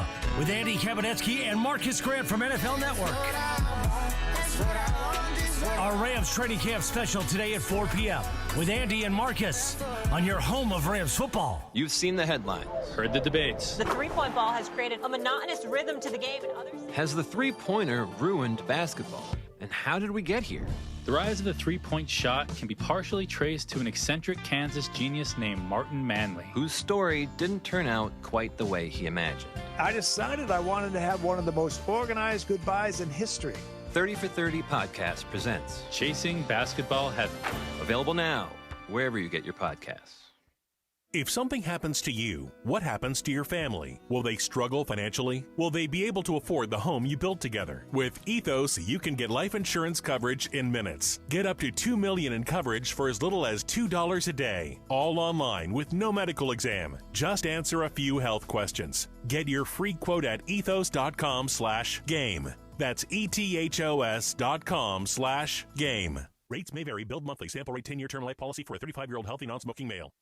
Hey guys, it's Sedano. If you're ready to upgrade your driving experience, you gotta go and check out what's happening at Cadillac and their incredible new lineup of state-of-the-art EVs, sedans, and SUVs. And hey, look, there's no better place to experience the luxury of Cadillac than at Cadillac of Beverly Hills. Check out Cadillac of Beverly Hills and their beautiful showroom at 8767 Wilshire Boulevard in Beverly Hills. And check them out on the web at CadillacBeverlyHills.com. Every year across America, a staggering 4.2 million youth are homeless or trafficked. Covenant House is the national leader providing safe housing for youth, 50 years strong. Help us fight youth homelessness. Go to covenanthouse.org. As you age, you may have questions about finding transportation, healthy meals, or other services around your home and in your community. And the Elder Care Locator has the answers at 1-800-677-1116. Our caring advisors can connect you to trustworthy local experts and the support you need to age well at home. Real people, real assistance, and real connections are just a phone call away with the Elder Care Locator. 1-800-677-1116. Hey guys, it's Sedano. In the market for new flooring? Why pay more at big box stores? At Hernandez Wholesale Flooring, every day is a deal, no gimmicks. Call 866-62-FLOOR or visit them online at hernandezwholesaleflooring.net. No sale beats wholesale. And it is Andy and Brian Kamenetsky with you on a Saturday on ESPN LA. Once again, back to Andy and Brian on 710 ESPN, the all-new ESPN LA app, and on YouTube at ESPN Los Angeles. It's a Kamenetsky Brothers Saturday special, Jack. Pay it back! I'm mad! Better believe Luka Doncic is looking for some payback against the Dallas Mavericks, against anybody who's been criticizing his weight, his fitness, his commitment, whatever. Dude is rocking his revenge body, and he took that revenge body to El Segundo.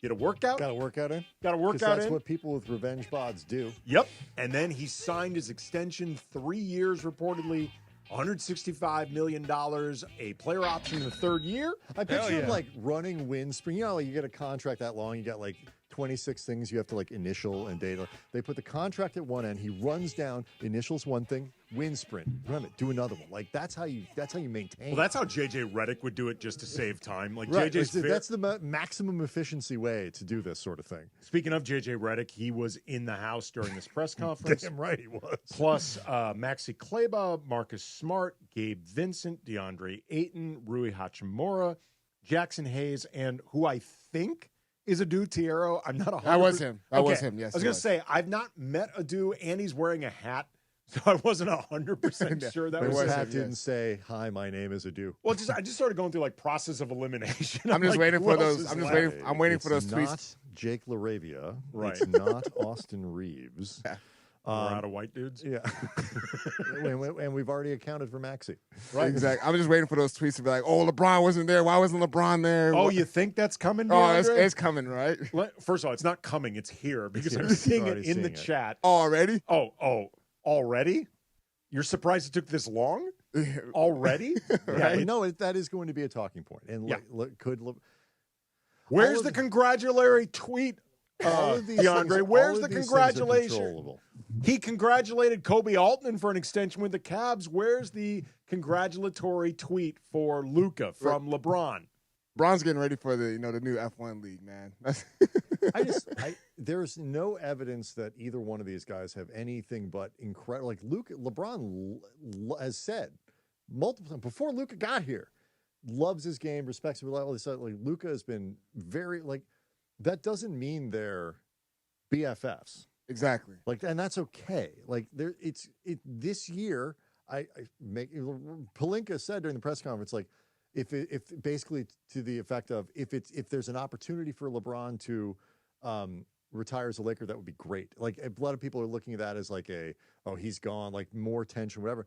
I look at it as, how does Rob answer that question in a way that doesn't get ahead of LeBron? Yes, but he was not asked, do you want LeBron to retire as a Laker? It was, do you expect him to? Right. It's do you think he can't get ahead of Team LeBron here and say, yes, LeBron's going to, okay, well, what does that mean?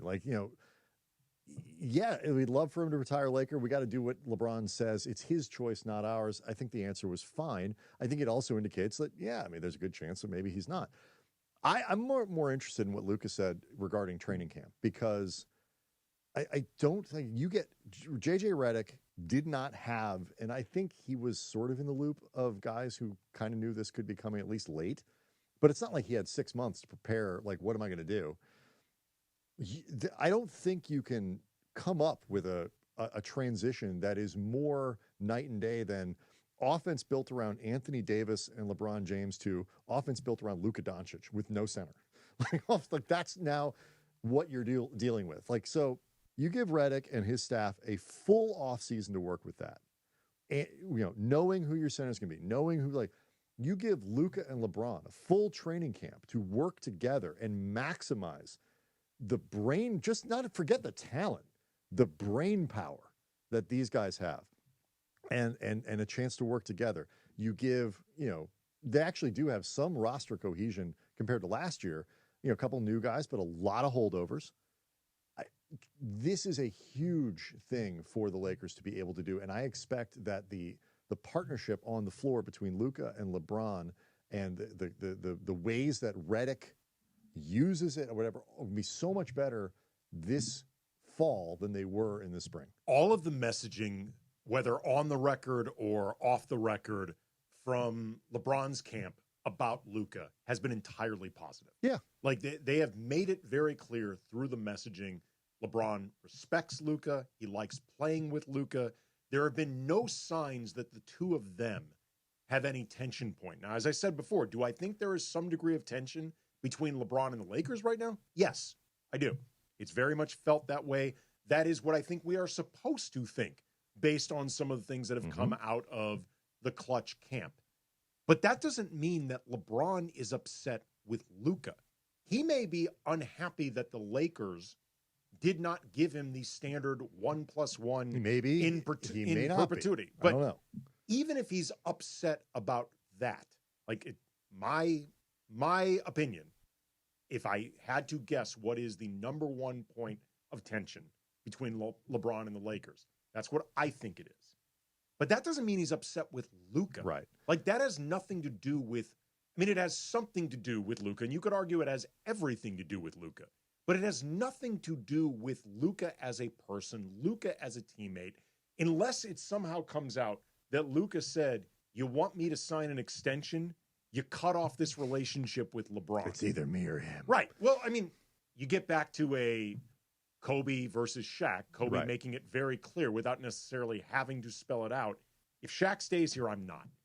Unless we hear something like that, which I don't expect we will. I don't think that's going to happen. And the other question that Rob answered about LeBron was this one about, Rich Paul said the stuff that he said when he picked up the option, which was before the Lakers did all their stuff. What's it been like since? And he said, it's, all of our interactions have been very positive. And there's a certain sort of coldness and detachment to a lot of the way. But I think the big lesson that everybody has learned when it comes to LeBron, do not put words in his mouth. Do not say, LeBron is excited about what we've done. LeBron absolutely, we'd love for LeBron to retire Laker, and that's something that he wants to do too. Do not get ahead of Rich Paul and LeBron and put words in their mouth. Don't do it. That is part of what makes a relationship worse. And so I get it. It's Luka Day, and LeBron dominates conversation so much that we've spent a lot of time of this 3 hours where, we're really, it's celebrating Luka's contract extension. You can't avoid talking about LeBron. But I cannot emphasize enough to people, my personal opinion at least, that on the basketball court for the 25-26 season, all going to be good. It is going to be just fine. The only way things will not be fine, and not be fine in ways that involve some degree of drama involving LeBron and the Lakers, would be if the Lakers underperform this season, if they struggle this season. But here's the thing. That's bad anyway. Forget bad anyway. That's drama anyway. That's drama involving the Lakers and LeBron, or frankly, LeBron and any team he's ever played for that has underperformed. And that would happen if Luka was here or not. But you know what? It will be, and again, there was not really a surprise. This has been sort of reported and implied, like it was coming. He was going to sign sooner rather than later. Because remember a couple of weeks ago, Windhorst was saying, Lakers fans, don't freak out because Luka historically doesn't do NBA business while he's prepping for Slovenia. So if it takes into August, you get to September. Doesn't mean he doesn't like it here. Just everybody calm down. Windhorst sent out that But that was pre-skinny Luka. That was right. Skinny Luka gets things done. Skinny Luka is a go-getter. That's right. We're going to do this today. Yeah. And so Dallas Luka, that guy would just handle business. He can only do one thing at a time. Right. Skinny Luka is a multitasker. He's a go-getter. Yeah. And so that warning was coming. But the one thing that would have been a disaster is a disappointing Lakers season where Luka does not have a contract extension. So let's say things go off the rails, and I think I speak for everyone in this building when I say that nobody wants that to happen. Let's say it does. The one piece of drama that you won't have is how does this affect Luka's future? And to take that off the table for the Lakers and to do it in a way where Luka is out in front, doing it on the morning of the first day that he's eligible. That is all about optics and messaging in the best possible way. After recruiting Marcus Smart, after being involved with DeAndre Ayton, after doing all of these things, to do it on the first day, take that off the table, get in there, and this it reinforces the positive dynamic in a way that could not be better for what the Lakers need. All right, coming up, we will wrap the show more on what this means for the Lakers moving forward, the excitement of having Luka Doncic in the fold for the next few years. Plus, if anybody wants to weigh in, 877-710-ESPN, we can squeeze in a few more calls. This is the Kamenetsky Brothers, ESPN LA, Luka Day, 710 ESPN. Rams football is coming. All the sights and sounds of training camp on ESPN LA. We're stretching down here. Crank that music. Let's go. Presented by Pechanga Resort Casino. Don't miss a Rams training camp special today at 4 p.m. with Andy Kamenetsky and Marcus Grant from NFL Network.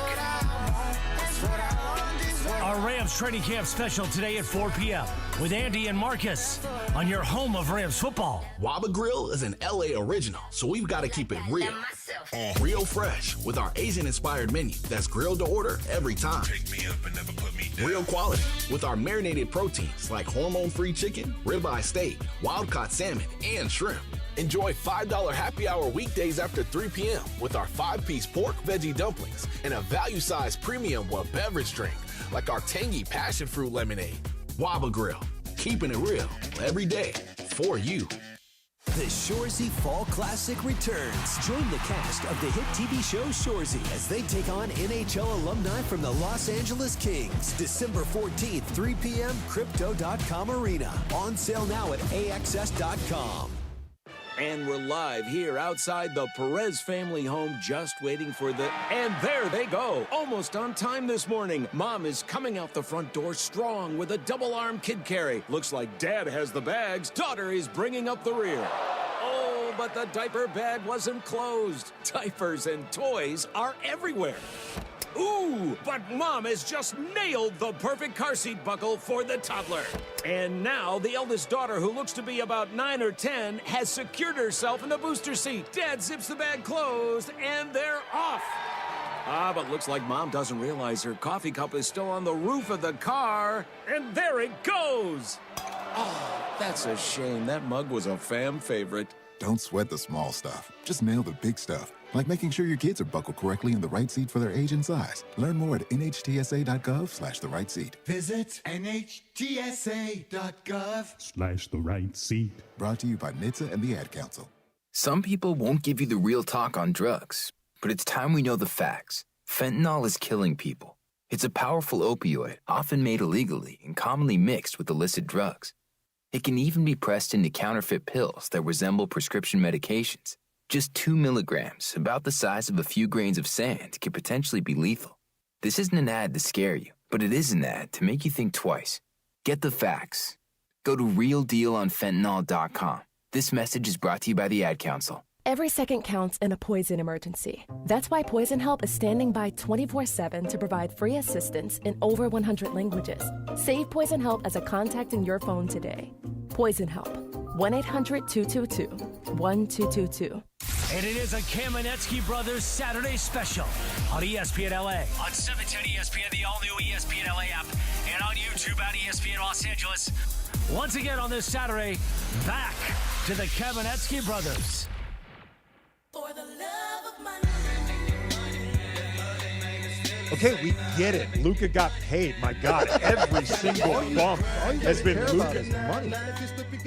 What about the art, DeAndre? Hey, look, we got to emphasize, Luka got paid. What of art? What of science? What of literature? Luka Doncic did get paid, though, today. He got paid enough that he can write that novel. He's always take time off. Hell yeah. Reportedly 3 years, $165 million. Self-publish. Player option by a self-publishing company. Player option in the third year, where it is expected he is going to re-enter free agency, because at that point, nobody panic, by the way. People need to understand this. If this turns into 2 years of an extension and then Luka opting out, a lot of this is pure business. If not, this. It could. If he's unhappy, it could be more than business. But he was going to. If he hated the Lakers, he was going to sign. This was the contract he was going to sign. If he loved the Lakers, this was the contract he was going to sign. Because, like you say, it allows him to re-enter the market after his 10th year in the league, and he can sign a deal. I actually said the revised number I saw was up to potentially $418 million, which is about $80 million a year. Right. So just because it is never, ever too early to get ahead of anything with the Lakers. You and I have covered this team for about 20 years. We know that there's no such thing as a small deal with the Lakers. There's no such thing as looking too far ahead. So I just want to let people know, if Luka opts out heading into the 2028 offseason, it's okay. Or at least it is potentially okay. It may be purely about finances and having nothing to do with dissatisfaction with the Lakers. That being said, though, man, he really seems to have taken to being a part of the Lakers. And I don't say this just because he signed this extension.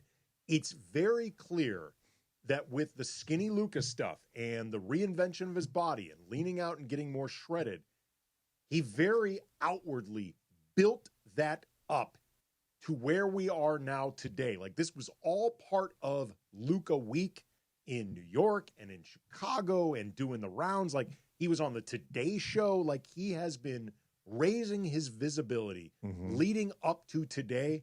That is not by accident. No, I think, I am not willing to say it's all Nico. But, like, there is a certain dramatic flow to the teasing of the body, the teasing of the training, the teasing of all these other things, to the Men's Health article, and a week later, you've got the extension. Like, I'm not 100%. I'm not going to sit here and say, like, this is all, like, he's trying to be calculated or whatever. But, like, there is something to this, I think, of, like, you guys, this is what you gave up. And like, I could have signed this contract with you. You could have, because Luka has said, he said at the press conference that, the transformation of this summer was something that started a couple years ago and got a little bit derailed. That's in the article as well. Got a little bit derailed by what happened last year. And maybe accelerated by what happened in last year during the season with the trade. But like, it can't be a total accident to me that the article is followed by the signing and all these other things, because it is a big double middle finger to people who, Luka is like every other of these guys who are so good at what they do. They take these slights and these insults, and this wasn't even like Michael Jordan kind of inventing things that guys never even said and just annihilating them for things they didn't even do. Or like Kobe famously, just finding reasons to put chips on their shoulder, or Kevin Durant arguing with an egg on Twitter and then using that. I don't get it, but it works for him. That guy with 41 followers really pissed off Kevin Durant. And that's going to be enough to get him through March, basically. Yep. Luka Doncic was traded but didn't ask for it. They just did it. And then justified it on the way out the door by saying he wasn't worth the investment. He was too risky. He wasn't going to hold up. He's overrated. The guy has had one season since his rookie of the year, and that was last year, where he wasn't first team All-NBA. Just took your team to the finals, had just taken them to a Western Conference Finals. And you're telling, I'm sorry, what? So this isn't even a made-up insult. And they're going to badmouth me out the door to make yourself, to CYA for yourself. Damn right I'm getting in shape. I was just thinking about this when you mentioned the idea that Luka did not ask for a trade. Like, he was working on his second house in Dallas. He had expected, and I think wanted to be, the next great Dallas lifer. Like, for people who don't know, his rookie season coincided with Dirk Nowitzki's final year with the Mavericks. Dirk, another lifer. So you're talking about a true, literal and metaphorical passing of the torch from the old face to the new face. And Luka had planned on, and I think loved the idea of being that face. I was trying to think of the last time a superstar player got traded. Forget not asking for a trade, seemingly without even being aware that a trade could be coming. The only guy I can think of over maybe the last 20 or so years, 25, you and I've covered this league a long time, is when the Clippers traded Blake Griffin to Detroit. Because remember, they did the big... Oh, right. They did he was the on big, the T-shirts. Yeah, right. and they had that collage of all these people like MLK and Gandhi and all these different Still wish people. I had that T-shirt. That was our Twitter avatar for like 6 months. Yeah. Because it was so ridiculous. so ridiculous. We were like, this has to be fake, right? No, it was real. It was like... But it doesn't happen. Right. And I can't think of even... And Blake Griffin was a great player, but he wasn't at Luka's level. I can't think of anything comparable. And the beneficiaries of all of this, and again, I love saying this because there are people we work with, media guys, whatever, so their faces just contort in ways that look terribly painful.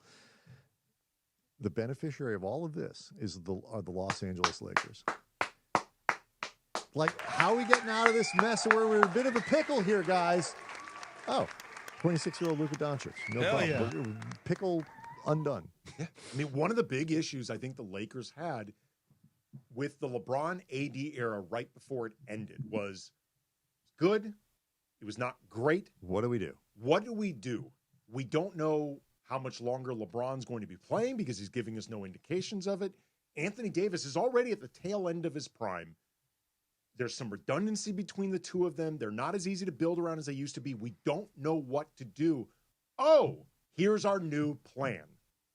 And it just required me sitting tightly, Rob Pelinka, and just keeping my damn mouth shut. I'm excited for the statue that will eventually be outside of Staples Center, Crypto.com for Luka Doncic.